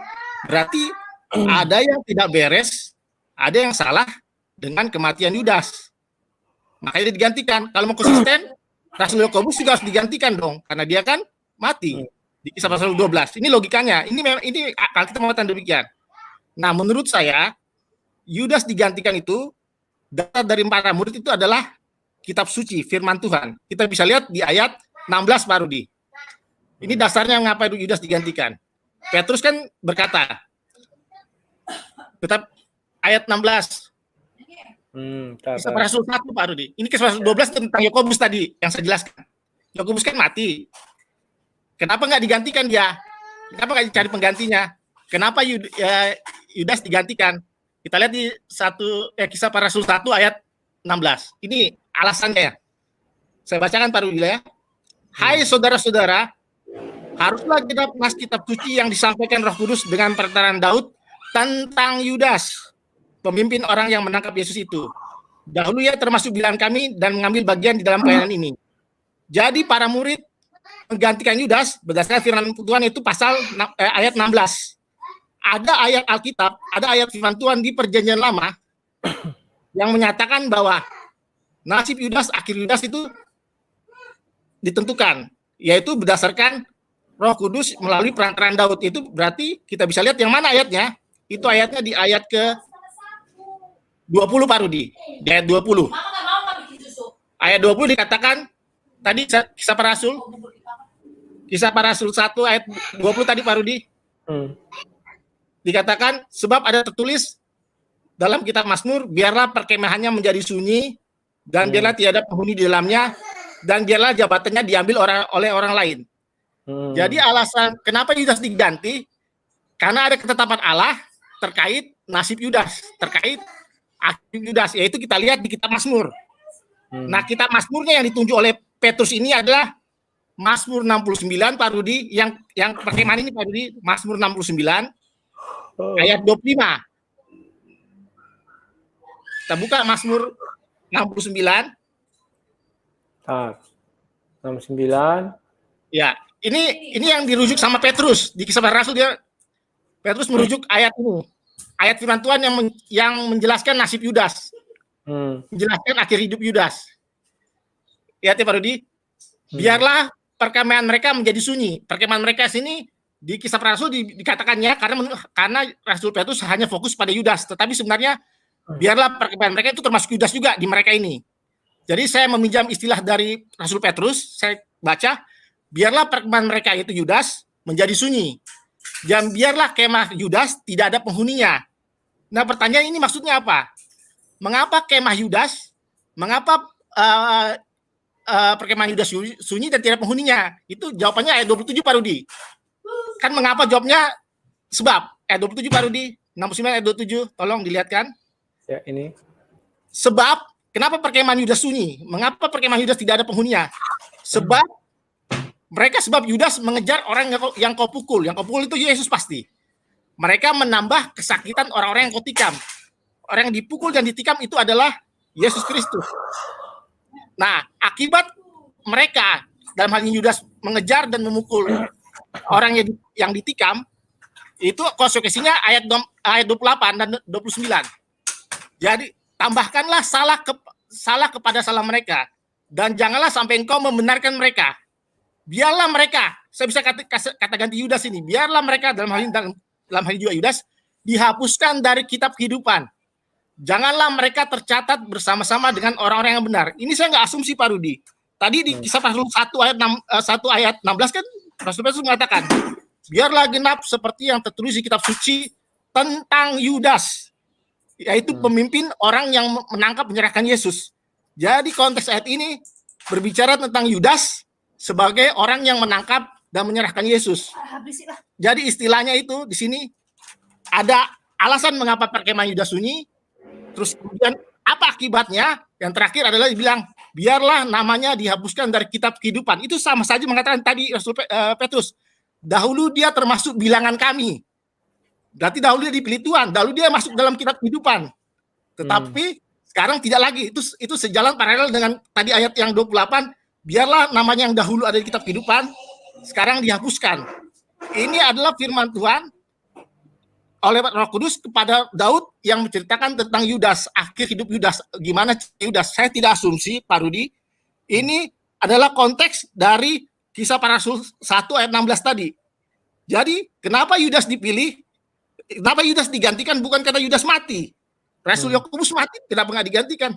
Karena ada ketetapan Tuhan mengenai nasib Yudas. Karena ada firman Tuhan yang mengatakan memang Yudas harus diganti. Karena memang dia sudah dihapus dari kehidupan. Gitu aja. Ini firman Tuhan ini Ya, menyatakan gitu begini. Ya, tapi tolong saya jangan dimatikan, saya punya mic, karena saya mau diskusi kalau Pak Rudi jawab nantinya. Ya. Ini bukan asumsi Pak Rudi. Saya silentkan dulu sebentar ya, nanti saya buka lagi. Begini, kalau memang kita merujuk ini, apakah semua ayat mau kita pakai? Kan demikian. Karena kalau semua ayat kita pakai, di sini memang ada dikatakan, bahkan mereka memberi aku makan racun. Adakah Yesus dikasih makan racun? Tidak. Dan pada aku haus, mereka minum aku anggur asam. Ini ada. 22. Biarlah jamuan yang di depan mereka menjadi jerat. Dan selamatkanlah mereka menjadi perangkap. Biarlah mata mereka menjadi gelap sehingga mereka tidak melihat bola pimbang. Mereka ini siapa? Satu orang atau banyak orang? Tentu banyak orang. Tumpahkanlah arahmu ke atas mereka dan biarlah muka menyala-menyala menimpa mereka. Biarkanlah perangan mereka menjadi sunyi dan biarkanlah kemah-kemah mereka tidak ada penghuninya. Nah, kalau kita merujuk kepada ini, di sini Yudas adalah hanya satu orang. Kata mereka di sini penempatannya sudah tidak sesuai. Tetapi karena di Kisah Para Rasul itu ada mengenai perkemahan menjadi sunyi. Nah, apakah yang dimasuk sini biar menjadi sunyi? Nanti itu dicari tahu saja. Karena kalau sudah digantikan tidak jadi sunyi. Ada orangnya. Nah, kalau saya menjawab, sebenarnya kenapa Yudas diganti? Karena mereka kan belum kepenuhan Roh Kudus, ya kan? Yesus sudah berkata, aku akan mengutus Roh Penghibur atau Roh Kudus, ya kan? Nah, sebelum ketika Yesus berkata demikian, murid-murid kan masih genap 12. Setelah Yudas wafat, maka mereka jadi 11 dan pada saat itu belum ada yang rasul selain mereka 11. Maka dari itu ditambahkanlah Matias karena Roh Kudus kan belum turun. Mungkin kalian mengatakan, itu hanya cocokmologi. Apakah kalau dia 11 Roh Kudus tidak turun? Ya faktanya demikian. Setelah mereka 12, Roh Kudus turun. Nah, yang terjadi adalah setelah Roh Kudus turun kepada mereka, kan di atas loteng Yerusalem itu ada 120 orang kan. Nah, semua mereka langsung merubah nama menjadi rasul. Jadi rasul itu tidak 11 lagi, tetapi sudah banyak rasul. Cuman kepalanya 12 orang itu. Loh apa buktinya? Yakobus, saudaranya Yesus, itu jadi rasul. Paulus, sebelum Yakobus katanya tadi dipenggal, itu kan ayat 12. Sementara ayat Paulus menjadi rasul, ayat 9. Baru ada lagi Barnabas, sudah itu Silas. Jadi rasul-rasul itu tidak lagi 12, tetapi sudah banyak orang. Jadi kalau kita merujuk ini, ayat mana yang mau kita ambil? Apakah semuanya? Kalau kalian lihat semuanya, ini pekerjaan banyak orang. Ketika Raja Daud berperang dengan orang-orang fasik itu ya. Kalau di sini katanya banyak mereka. Saya tidak tahu mereka ini siapa aja, nggak tahu. kalau mau dicocokmologikan terhadap kisah penyaliban Yesus dan kisah pemilihan Matias, ya kan? Nah, sekarang kalau kita lihat lagi ini biar langit memuji-muji dia, lautan dan segala berkat dalamnya, sebab alam menyelamatkan Sion, apa urusannya Sion, dan membangun kota Yehuda supaya orang diam sana. Itu nanti kita karena ada kalimat itu maka dibilang itu cocokmologi. Ada lagi yang membilang di Mazmur 9. Di Mazmur 9 ini ada yang membilang, wah ini penggenapannya, begini-begini. Kalian baca aja nanti sini, saya malas saja karena itu cocokmologi. Tetapi kalau secara fakta, pertama saya ajak kalian melihat Yohanes. Yohanes 13, kalian tidak bisa menghapus ini ya. Ayat 1, dibilangnya, sama seperti ia senantiasa mengasihi murid-muridnya.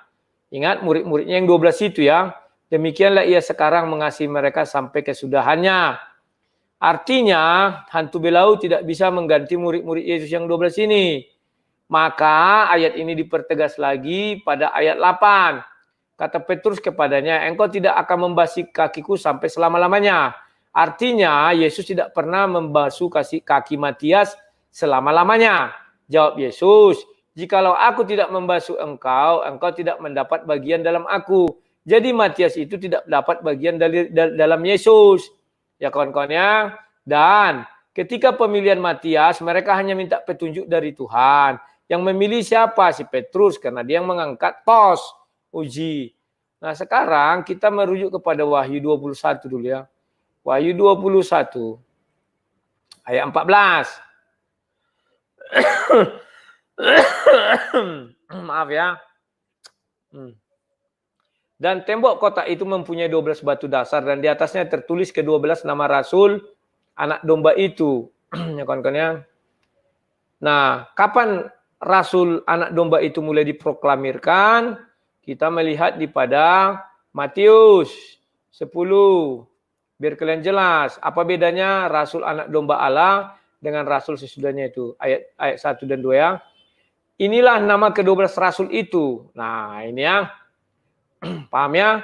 Artinya rasul itu hanya 12 awalnya. Diangkatlah mereka itu namanya rasul anak domba Allah. Anak domba Allah itu siapa yang membuat? Itu Yohanes Pembaptis. Ya kan kawan-kawan? Apakah Matias itu adalah rasul anak domba Allah? Itu pertanyaannya. Anak domba Allah itu adalah firman Allah yang menjadi manusia diam di dalam dunia. Itu kan kata Yohanes kan? Nah, sekarang ketika pemilihan Matias, Yohanes 1 ayat 14 itu tidak terpenuhi lagi. Karena Yesus sudah di sorga, yang terpenuhi adalah Yohanes 1 ayat 1. Pada mulanya adalah firman, firman bersama-sama dengan Allah, maka firman adalah Allah. Ya, jadi bukan anak domba Allah lagi, tetapi firman itu sudah menjadi Bapa. Ketika Yesus di bumi, Yesus bukan Bapa, tapi firman Allah yang menjadi manusia. Nanti mengenai konsep Tritunggal harus saya ajari lagi kalian. Saya sudah mengajari lewat digital ini ya. Sebenarnya harusnya kalian sudah cerdas lah. Jadi kawan-kawan, Matias sampai kapanpun tidak bisa dibasuh Yesus kakinya ya. Petrus tidak lebih tinggi daripada Yesus. Ya kan? Sekalipun dikatakan Petrus pemegang kunci kerajaan sorga.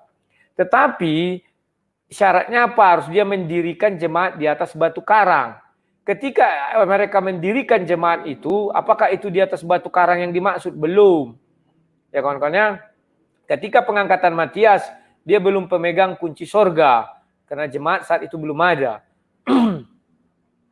Setelah hari raya Pentakosta turun, barulah itu mungkin bisa kita katakan jemaat. Sebab setelah itu ada 3.000 orang yang dibaptis ya kawan-kawannya. Tetapi kawan-kawan ingat, rasul itu tidak 12 lagi, tapi ada 120. Sudah banyak. Begitu turun Roh Kudus masuk kepada semua, mereka diangkat jadi rasul. Maka setelah itu muncullah rasul-rasul Petrus, Yakobus, baru si Barnabas, baru Silas, dan mereka semua rasul. Oke, aku buka lagi untuk Bapak ini, silakan Pak. Pak Rudi, saya mau bantah Pak Rudi. Yang pertama, kalau Pak Rudi bilang itu tidak menunjuk pada Yudas, berarti Pak Rudi menuduh Petrus cocokmologi dong, mengatakan biarlah perkemahan menjadi sunyi itu.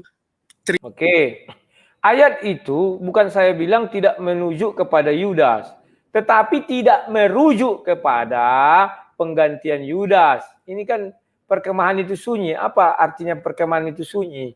Sebuah perkemahan artinya banyak orang. Kan demikian. Biarlah dia sunyi katanya. Kita lihat dulu ya, mana di ayat berapa tadi ya. Lalu mengusul di Mazmur. Sebab ada tertulis dalam kitab Mazmur. Biarlah perkemahannya menjadi sunyi dan biarlah tidak ada penghuni. Nah, di sini dikatakan biar tidak ada penghuni dalamnya. Bapak bisa jelaskan apa maksudnya ini? Biarlah jabatannya diambil orang. Kan demikian. Kita buka Mazmur 69 tadi, apakah ada bicara jabatan ya? Saya kurang lihat. Mazmur 69-nya. Saya lupa ingat, kalau yang maklum lah gara-gara asam lambung. Ini jadi bingung. Ya, 69.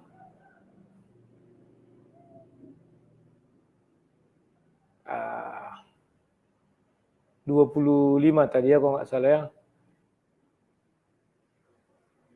Ini berapa nih? 69 ya. Mazmur 69 ayat 20 berapa nih? Iya. Nah, di sini tidak ada dibilang mengenai jabatan. Ya Bapak ya. Jadi kalau Bapak cocokmologi itu nggak cocok Pak. Karena tidak ada mengenai jabatan, yang ada mengenai perkemahan sunyi. Bapak harus cari tahu apa makna biarlah perkemahan itu menjadi sunyi. Halo Pak Rudi, saya jawab Pak Rudi. Ya, silakan. Pak Rudi, yang di kisah Rasul 1 yang tentang kitab Mazmur itu adalah 2 ayat Alkitab. Yang satu dari Mazmur 69 tadi, yang satu lagi saya lupa dari Mazmur berapa. Nah, Petrus itu menyatakan dua-duanya dalam satu kalimat. Nah, perkemahan jadi sunyi itu adalah nubuatan dari Roh Kudus Pak Rudi tentang nasib Yudas. Kenapa? Kenapa berani-beraninya Petrus menyatakan, kan di Mazmur nggak ada kata-kata Yudas kan Pak Rudi? Nggak ada kata-kata Yudas? Nggak ada. Tapi kenapa berani-beraninya Rasul Petrus mengatakan itu nas tentang Yudas, yaitu pemimpin yang menyerahkan Yesus? Berarti kan mereka. Berani-beraninya Petrus menyatakan itu tentang Yudas. Padahal di ayat itu kan nggak ada kata-kata satu kata pun tentang Yudas. Berarti mau tidak mau, suka tidak suka, ayat itu memang menyatakan tentang Yudas. Akhir Yudas ketika dia menyerahkan Yesus. Mau nggak mau Pak Rudi, karena itu perkataan Allah dibilang tadi yang disampaikan oleh Roh Kudus. Berarti bukan Daud yang mengatakan sebenarnya, tapi Tuhan sendiri yang mengatakan. Kenapa pergi sunyi itu ayat di bawahnya Pak Rudi? Sebab kamu yang kau tikam, yang kau lukai, sebab ada alasannya itu di bawahnya ayat perkemahan itu sebabnya. Saya bacakan sebabnya Pak Rudi ya, supaya kita semua ngerti. Jadi kita tidak berasumsi seperti Pak Rudi tadi. Loh, jangan mulai menyerang dong. Saya tidak berasumsi, kamu juga berasumsi. Sudah. Saya diam-diam aja, kamu melonjak. Gimana sih? Kalau mau berdiskusi kawan-kawannya, jangan langsung menyerang pribadi. Jangan mengatakan orang asumsi. Justru dia yang berasumsi. Karena di ayat itu tidak ada bicara jabatan. Inilah merusak-rusak suasana. Halo, kamu mau berdiskusi lagi atau bagaimana? Mau Pak Rudi. Nanti kamu bilang saya kalah. Nggak ada saya bilang kalah. Usahakan jangan mengeluarkan kalimat yang tidak penting. Cukup argumen. Saya diam terus. Jangan bilang asumsi. Karena kamu pun berasumsi. Di Markus, Mazmur itu tidak ada dikatakan jabatan. Asumsimu aja itu. Oke, kita mulai. Tapi jangan mengeluarkan kalimat yang tak penting. Silakan. Ya, oke Pak Rudi. Untuk jabatan itu di Mazmur, itu diambil dari sini Pak Rudi. Biar Pak Rudi paham. Jadi, untuk jabatan Mazmur, yang jabatannya diambil, itu Pak Rudi ambil dari Mazmur 109 ayat 8 Pak Rudi. Itu ada jabatan. Mazmur 109 ayat 8. Karena ada kata jabatan. Apa dikatakan di sana?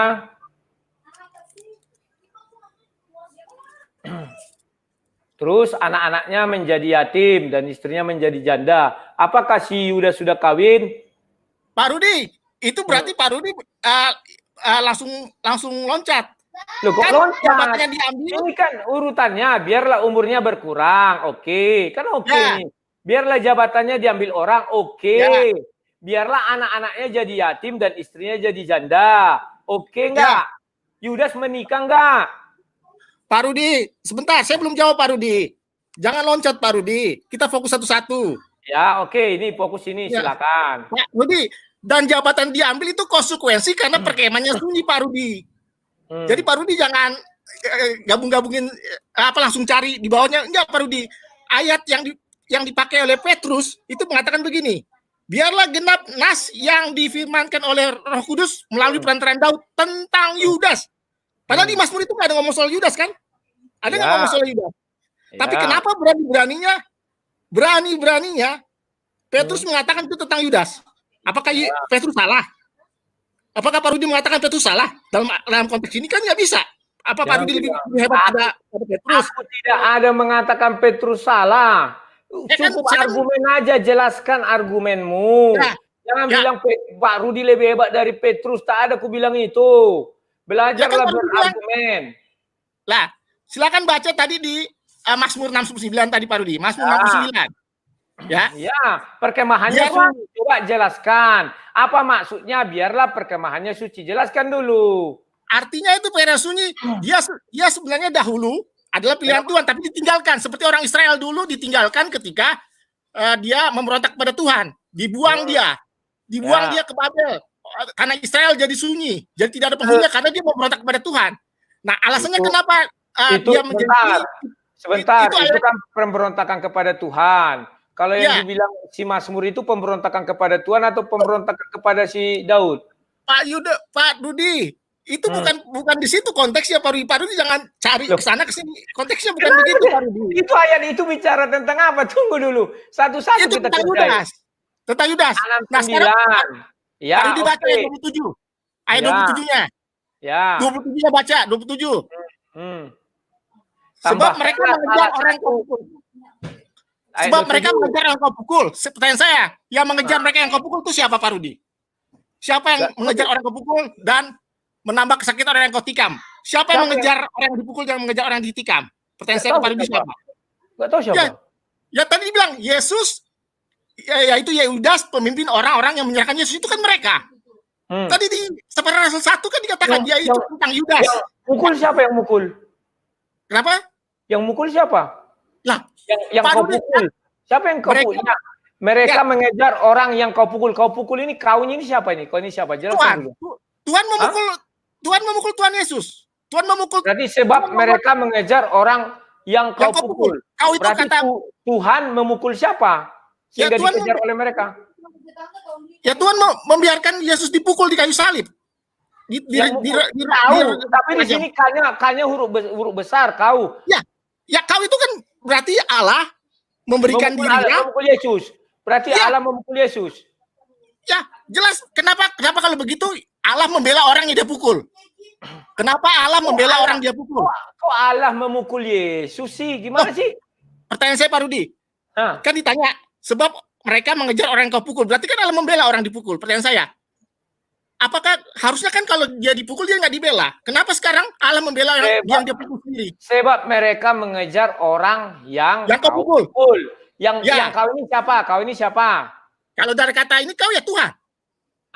Mereka ini siapa? Mereka ini siapa? Mereka ini tadi yang dibilang Rasul Petrus, yaitu Yudas, pemimpin orang-orang yang menyerahkan Yesus. Mereka ini Yudas dan yang menangkap Yesus.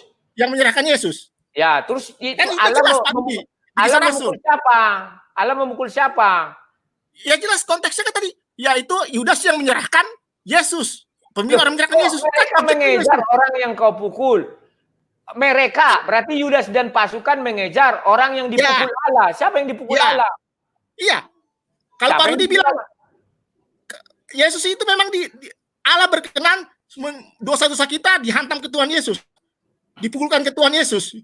Berarti Allah memukul Yesus. Ya. Oh, gitu. Allah memukul Yesus. Memukul pengertiannya.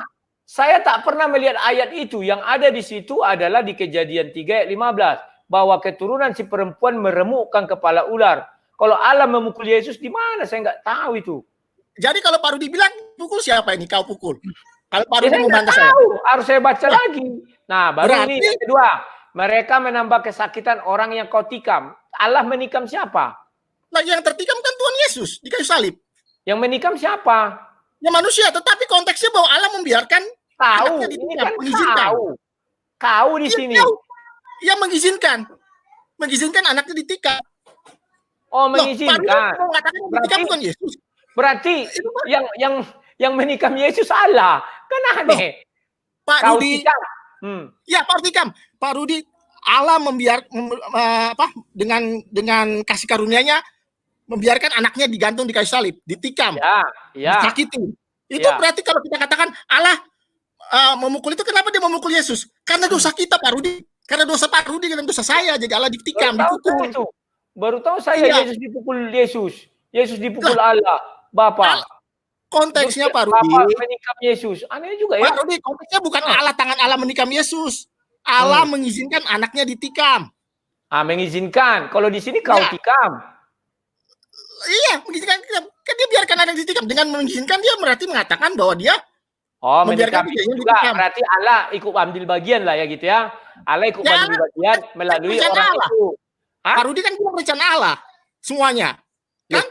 Kalau rencana Allah sudah Yudas masuk surga. Kenapa sih? Loh, bukan. Konteksnya di ayat ini Pak Rudi, jangan lari kemana-mana. Konteksnya di ayat 25, 26, 27, 28, 29. Kalau rencana Allah ya sudah masuk surga. Jangan standar ganda.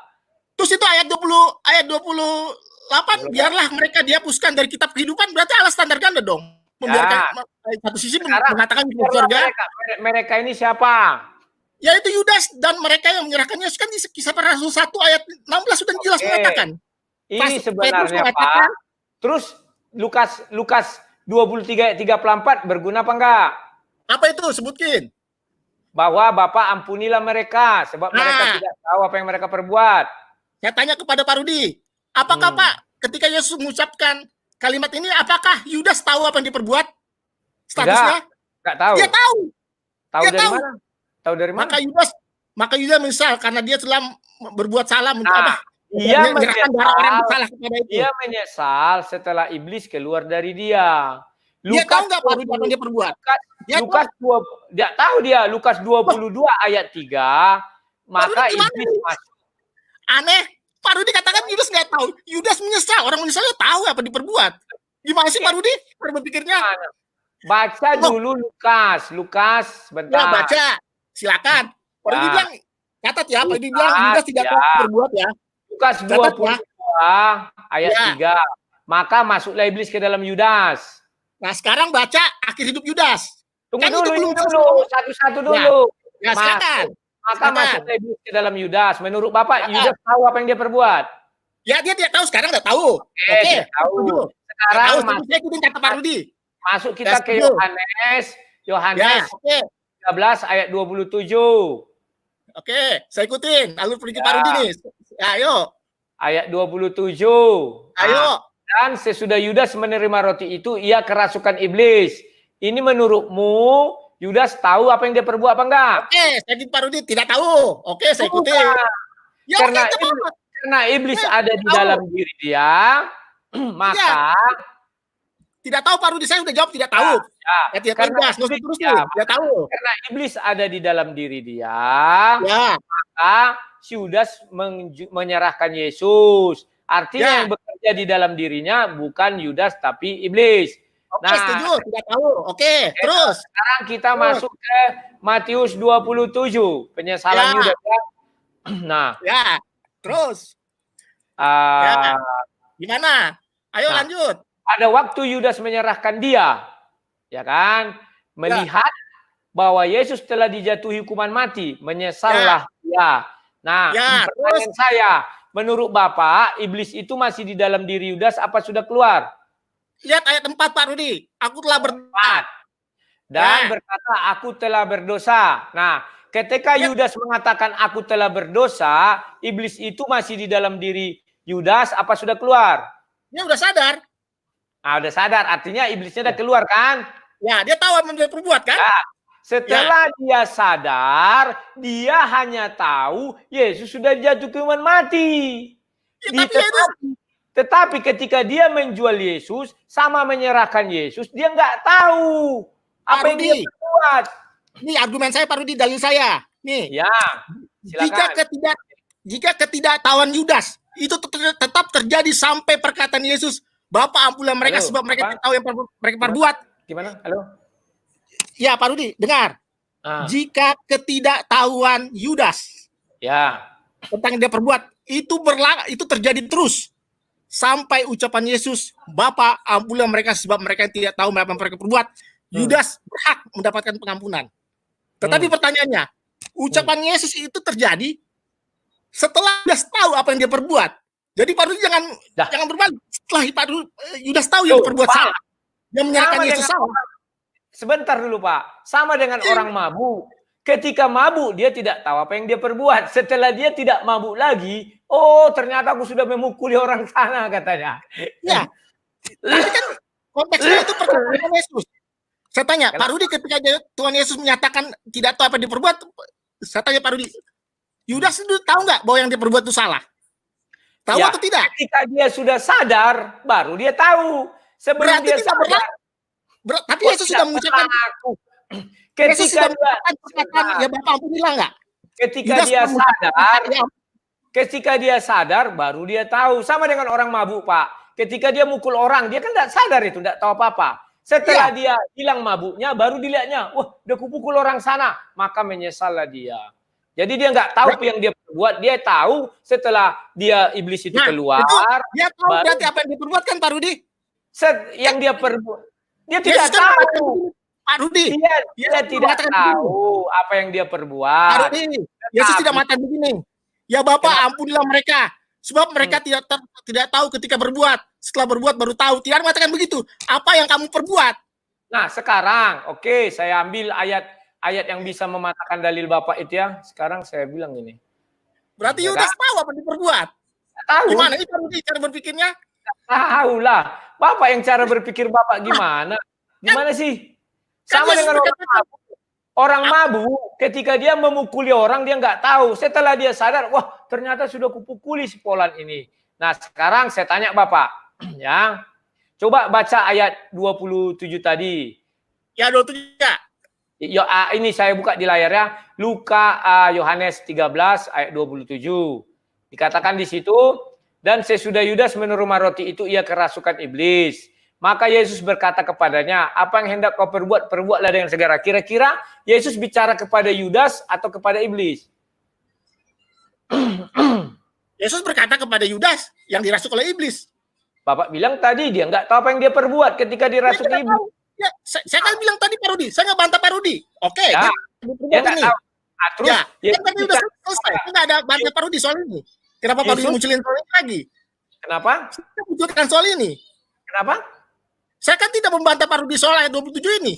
Saya bilang Bapak tidak membantah, tetapi kan saya menyerang Bapak dengan maka Yesus berkata kepadanya, apa yang hendak kamu perbuat, perbuatlah dengan segera. Itu kepada iblis atau Yudas sudah dirasuki iblis. Coba Bapak terangkan. Saya sudah jelaskan ke Pak Rudi bahwa memang saya ikut Pak Rudi. Yudas tidak tahu. Ya kan saya tidak bantah. Kenapa mesti dijelaskan lagi? Bapak bilang Yudas tidak tahu kan? Nah, ya udah. Akan Yesus ketika dia sadar apa enggak sadar? Nah, Yesus mengatakan apa di kayu salib? Coba Pak Rudi sebutkan. Bapak, kan saya mereka sama Bapak. Bapak ampunilah mereka, sebab mereka tidak tahu apa yang mereka perbuat. Yudas tahu apa dia perbuat. Gimana Pak Rudi? Tapi Bapak bilang, kalau Pak Rudi dengar. Yohanes 13. Sebentar dulu, jangan situasi. Semangat. Semangat boleh semangat. Aduh Pak Rudi, Yudas itu tahu, kecuali ketidaktahuan Yudas terjadi sampai Yesus mengucapkan kata itu baru berlaku. Pak tunggu dulu. Sekarang aku tanya ayat 27 ini, ya kan? Aduh, kacau nih. Sekarang Yesus bicara kepada Yudas, kepada iblis atau kepada Yudas yang dikuasai iblis? Coba jawab. Saya tidak bantah Pak Rudi persoalan itu. Pak Rudi jangan balik ke situ. Saya nggak bantah. Pak Rudi mau bilang nggak tahu, saya bilang nggak tahu. Sekarang saya tanya. Kenapa Pak Rudi begini lagi? Saya nggak bantah Pak Rudi. Udah berarti kan Yudas tidak tahu apa yang dia perbuat. Karena kalau ketidaktahuan Yudas terjadi terus sampai ucapan Yesus, itu baru Yudas berlaku. Ketika Yudas mengucapkan itu, Yudas tahu apa yang dia perbuat. Pernah lihat orang dia mengatakan, Saya telah menyerahkan darah orang yang bersalah. Lihat tuh, dia tahu apa yang diperbuat. Bapak pernah lihat orang mabuk nggak? Pak, itu ucapan Yesus, coba lihat, baca ucapan Yesus di kayu salib. Pernah lihat orang mabuk nggak? Baca di kayu salib, Pak, ucapannya. Bapak pernah lihat orang mabuk nggak? Ya saya tidak bantah. Bapak bilang mau diperbuat, saya nggak bantah itu. Kalau Bapak tidak bantah, kenapa jadi standar ganda? Sekarang saya karena Bapak. Ucapan Yesus mengatakan apa? Coba Pak Rudi katakan. Ucapan Yesus apa mengatakan? Kepada Yohanes di ayat 27 nih. Apa yang hendak buat, perbuatlah dengan segera. Yesus tahu nggak? Yesus tahu nggak Yudas kemasukan iblis? Saya tanya dulu. Saya nggak pernah membantah pasal ini. Pak Rudi kenapa balik sini terus? Ada. Sekarang saya tanya. Yesus balik. Lain yang dong. poin saya Pak Rudi. Poin saya. Yesus tahu nggak kemasukan iblis? Yesus tahu nggak kemasukan iblis? Loh, jawab dulu. Saya tidak bantah Pak Rudi. Pak Rudi kenapa balik dari situ? Yesus tahu nggak Yudas kemasukan iblis? Kan itu pertanyaan saya. Bukan saya bilang Yudas tidak sadar apa tidak sadar. Yesus tahu nggak Yudas kemasukan iblis? Itu pertanyaan saya. Kemasukan iblis tahu. Nah, iya. Sekarang pertanyaan saya. Mengapa Yesus tidak mengusir iblis itu? Pak Rudi, kalau Tuhan Yesus sudah mengusir apa? Memang karena itu rencana iblis. Memang seperti nubuatannya. Memang iblis akan memakai Yudas. Rencana iblis, Bapak inilah saya bilang, rencana iblis itu Pak, Yesus tidak mati di kayu salib. Rencana Yesus mati di kayu salib. Iblis dari sejak lahir tidak menginginkan Yesus mati di kayu salib. Maka Herodes terkait itu. Orang saya tidak bantah Bapak terkait itu Pak. Saya tidak bantah Bapak. Kenapa Bapak putar-putar di situ? Saya tidak bantah. Kenapa Bapak terus di situ putarnya? Saya tanya dulu, Yesus tahu nggak iblis masuk ke dalam Yudas? Pak Rudi, saya tidak bantah apapun Pak Rudi katakan terkait itu. Saya tidak ada bantah. Yesus tahu nggak? Yesus tahu nggak Yudas iblis masuk ke dalam Yudas? Coba jawab dulu lah. Pak Rudi, saya ikut Pak Rudi. Jawab dulu. Mau diskusi apa enggak? Siapa enggak? Saya pro kok Pak Rudi. Kenapa? Saya ikut Pak Rudi. Ya, berarti Yesus tahu kan? Berarti ya, Yesus saya ikut tahu. Pak Rudi ngomong apa saya ikut. Sekarang kenapa sekarang Yesus tidak mengusir iblis? Coba dijawab. Saya ikut Pak Rudi. Kenapa Pak Rudi? Kan Pak Rudi jawab apa? Saya ikut. Saya setuju dari tadi. Kenapa Pak Rudi? Kalau Bapak setuju, artinya si Yudas kan tidak tahu apa yang dia perbuat, Pak. Argumen saya, jikalau ketidaktahuan Yudas itu terjadi sampai Yesus mengucapkan Bapa ampunilah mereka sebab mereka tidak tahu apa mereka perbuat, itu baru berlaku pengampunan. Katanya ketika Bapak lihat orang mabuk, lucu lihat Bapak ini. Ada orang mabuk, dipukulinya orang. Setelah dia sadar, baru dia tahu, aku ternyata memukul orang sana. Di mana sih dia menyesal? Dan Tuhan bilang, oh dia tahu apa yang dia perbuat. Aneh-aneh aja. Pak Rudi, dia tahu ya itu dia perbuat. Bapak ini keras tapi tidak mengerti konsep. Jadi Pak, kalau orang mabuk itu tidak tahu apa yang dia perbuat. Oke, sekarang saya ambil dulu Yohanes 13 ayat. Baca dong Yohanes itu apa ucapan Yesus apa Pak Rudi? Apa-apa, itu biar aja lah polemik dari antaranya. Sekarang Yohanes 13 ayat 1. Coba Bapak jelaskan sama saya. Oh, jadi udah selesai di urusan yang tadi. Yang Bapak pilih mereka. Kenapa loncat lagi main lain? Udah selesai belum?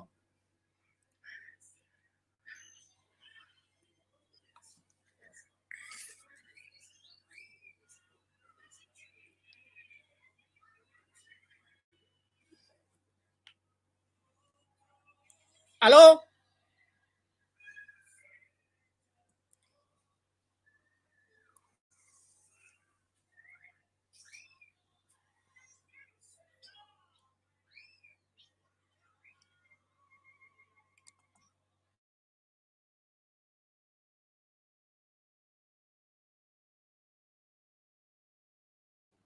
Halo, silakan. Apa lagi? Coba jelaskan Yohanes 13 ini. Halo? Halo? Kok malah lari? Halo? Halo, silakan.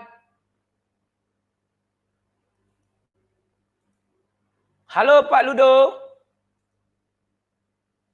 Halo?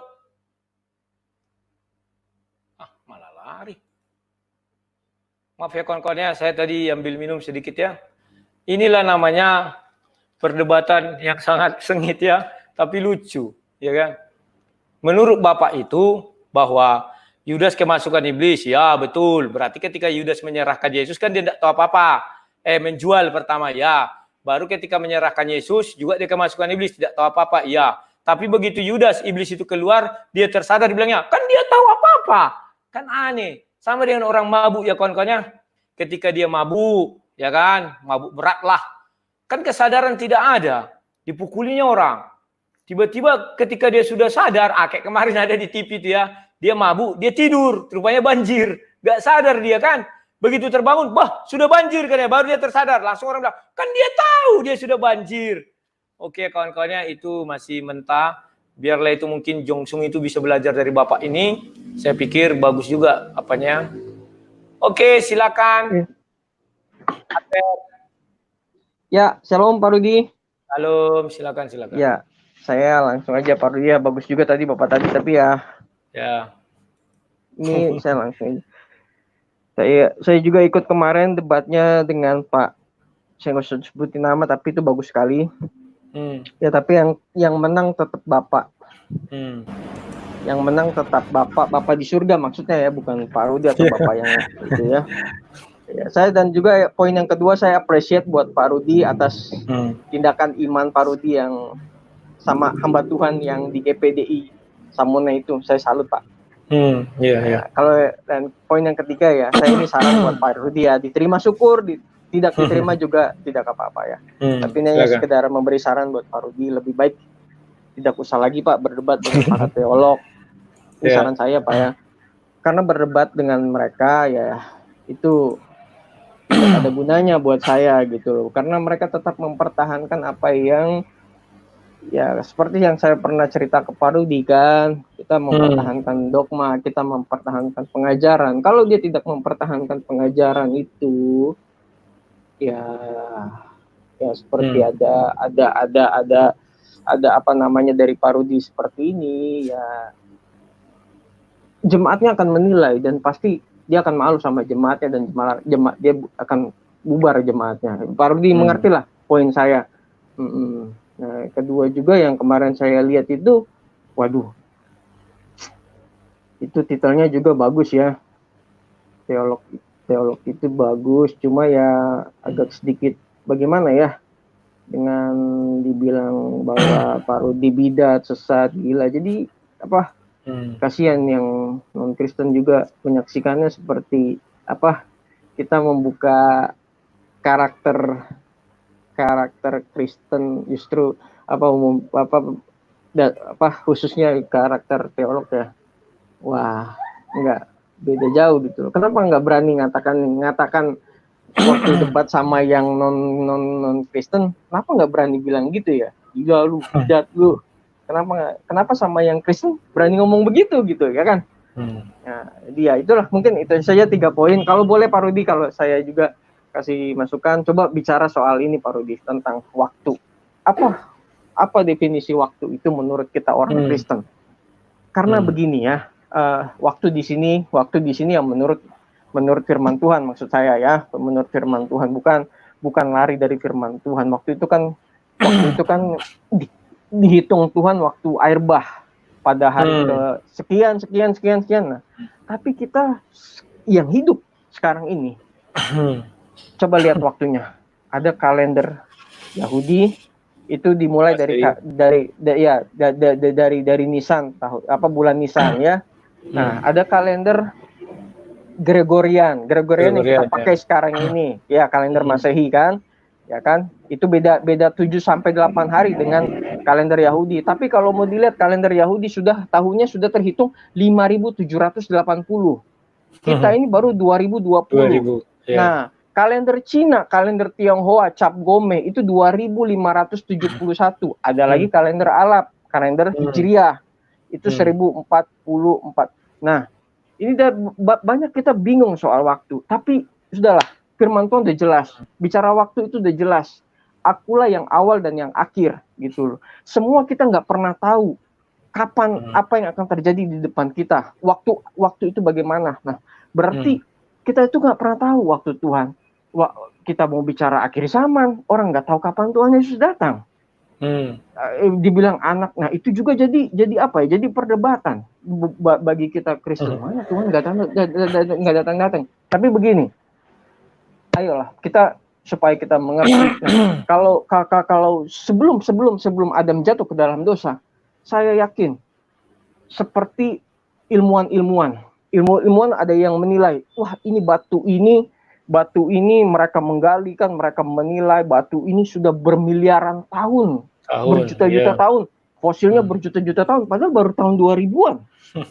Dinosaurus juga miliaran tahun. Betul, berarti bahwa Adam sebelum jatuh ke dalam dosa itu miliaran tahun, Pak.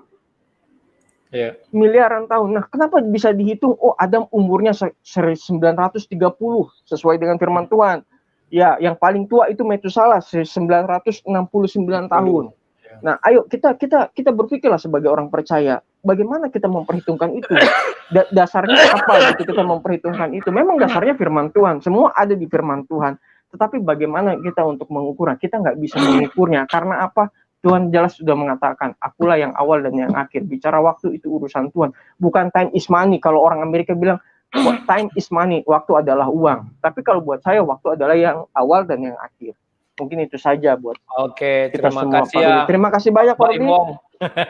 Ini banyak yang bilang Pak Imong dan nongol. Oke, terima kasih kawan-kawan. Ini tadi ada yang sudah nyambung tapi terputus. Halo ya, silakan sang pencerah. Halo Bang Budi, selamat malam. Ya, silakan. Gimana sang pencerah? Ya Bang, angkatan 2010 Bang. Yuk, silakan. Angkatan lama Bang, angkatan perang. Aku dari tadi perhatikan Bang debat-debat itu, ya kan? Rupanya masih banyak juga ya yang suka sama Yudas ya. Banyak itu sampai jadi topik habis itu. Makanya itu kayaknya jadi topik utama itu Bang, tentang Yudas.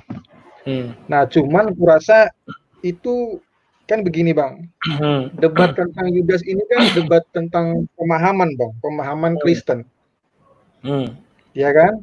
Jadi pemahaman ini pada akhirnya kan terbagi jadi dua Bang, pemahaman A dan pemahaman B, ya kan? Dan itu aku anggap sebagai ria-ria iman Kristen. Ya. Karena kalau mau diulas tidak hanya Yudas itu. Banyak kali itu nanti itu kalau mau diulas ya. Tak hanya Yudas itu, tapi banyak sekali. Contoh-contoh yang lain kayak misalkan berpuluhan kan gitu Bang. Itu kan ria-ria itu. Nah, cuman yang mau ku bilang di sini sama kawan-kawan, sudahlah, tak usah kau pikirin Yudas itu, ya. Karena ini merupakan pandangan. Jadi pandangan ini tidak mempengaruhi keselamatan. Ya. Apakah dengan mengikuti salah satu pandangan A dan B itu orang tidak selamat? Kan tidak, Bang. Ya kan? Jadi apakah dengan percaya Yudas masuk surga? Percaya Yudas tidak masuk surga, lalu salah satunya ada yang selamat, ada yang tidak selamat? Kurasa enggak, Bang. Apapun pandangan itu, jaminan kan tetap, Bang. Nah, yang aku mau bilang tadi sama Pak Lado itu, Bang. Ya. Pak Lado itu dari tadi dia ngotot-ngotot kan. Nah, Abang pun kurasa lucu menanggapinya kan. Lama-lama asam lambung tambah naik itu Bang. Iya, makanya aku santai aja tadi. Iyalah bilang-bilangmu bilang. Tapi aku marah dikit karena dibilangnya aku tadi apa dibilangnya itu. Iya, aku domisili Pekanbaru Bang ya, ingat lah. Pekanbaru. Aku lama di Pekanbaru loh. Ya, kan kemarin ku Skype kan dulu kan beberapa minggu yang lalu kan. Oh, iya. Nah, itulah. Aku bilang kalau ke Pekanbaru kabari aku, nanti jumpa kita ngopi-ngopi. Oh, yang baru datang dari Jawa itu. Nah, itulah Bang. Aku tahun 2010, itu sang pencerah Bang Facebook Bang. Mungkin ada penonton di sini yang tahu, cuman aku udah berhenti Bang tahun 2012 karena aku sempat cerita sama Bang itu. Iya. Oh, iya, oke. Kristologi sama kristologi kan dulu di Facebook. Iya. aku udah berhenti. Ganti yang lain sekarang Bang aku. Iyalah. Apa namanya pandangan. Karena ada orang lalu jadi ini aku cuma cerita-cerita aja Bang, sambil lalu lah Bang ya. Jadi kalau Pak Lado ada dengar ini, Pak Lado, aku suka sama semangat Pak Lado itu kalau bicara. Ya. Tapi kalau Pak Lado, nada itu dibuat slow supaya orang bisa dengar. Iya kan? Kalau Pak Lado tadi bicara tadi itu cepat, ya, ngotot, akhirnya nggak tahu mau arah kemana. Dia sendiri pun bingung. Karena saking cepatnya dia bingung sendiri. Aku yang nonton tertawa-tertawa di sini, Om. Terus tapi yang pasti kan jadi hiburan menarik. Iyalah, Bang. Iyalah. Itu yang pasti jadi Oke hiburan. lah. Terus tadi Itu terakhir aja Bang Albert. Albert, ya, si Iyalah. Oke ya, gitu aja dulu ya. Ada lanjut. Terima kasih. Kawan-kawan, karena waktu kita sudah 1 jam 50 menit dan apa namanya itu biasalah asam lambung saya naik lagi nih. Saya silu perut ya kawan-kawan ya. Doakan kalian, saya sehat-sehat. Saya tidak tertutup atas kritikan. Saya malah mengajak kalian untuk diskusi. Serang saja saya, tetapi ingat kawan-kawannya, usahakan argumen menjawab argumen. Hal-hal yang tak penting tidak usah dikeluarkan kawan-kawannya. Ucapan inilah, ucapan itulah. Saya mendengar kok. Saya tadi kan sudah berusaha sabar mendengar diam-diam gini. Ya, apalagi Pak gitu ya. Harusnya kalian hantam ya. Jadi nanti kalau orang operasi dibius, ya kan, setelah dia sadar baru dia tahu, ternyata perutku sudah robek katanya. Jadi menurut Bapak itu, dia itu tahu katanya. Bagaimana proses operasinya. Kalau tahu mah berarti dilihatnya gini, ya kan gitu. Kalau dia dibius kan dia nggak tahu ya kawan-kawan. Biar aja lah. Besok Jonsung jam 19 jangan kalian lupa ya. Semoga dia belajar dari Bapak ini dan saya harap dia mengungkit hal itu dan saya nanti akan mengasih ayat-ayat sanggahannya kawan-kawannya. Masih banyak yang saya simpan senjatanya. Sabar kawan-kawannya. Oke, sekian dan terima kasih. Sampai jumpa lagi. Doakan kalian saya cepat sembuh. Aku stres juga mikir penyakit, kata orang sebulan itu baru sembuh. Aduh, lama kali. Oke ya, sampai jumpa kawan-kawan. Salam sang debaters.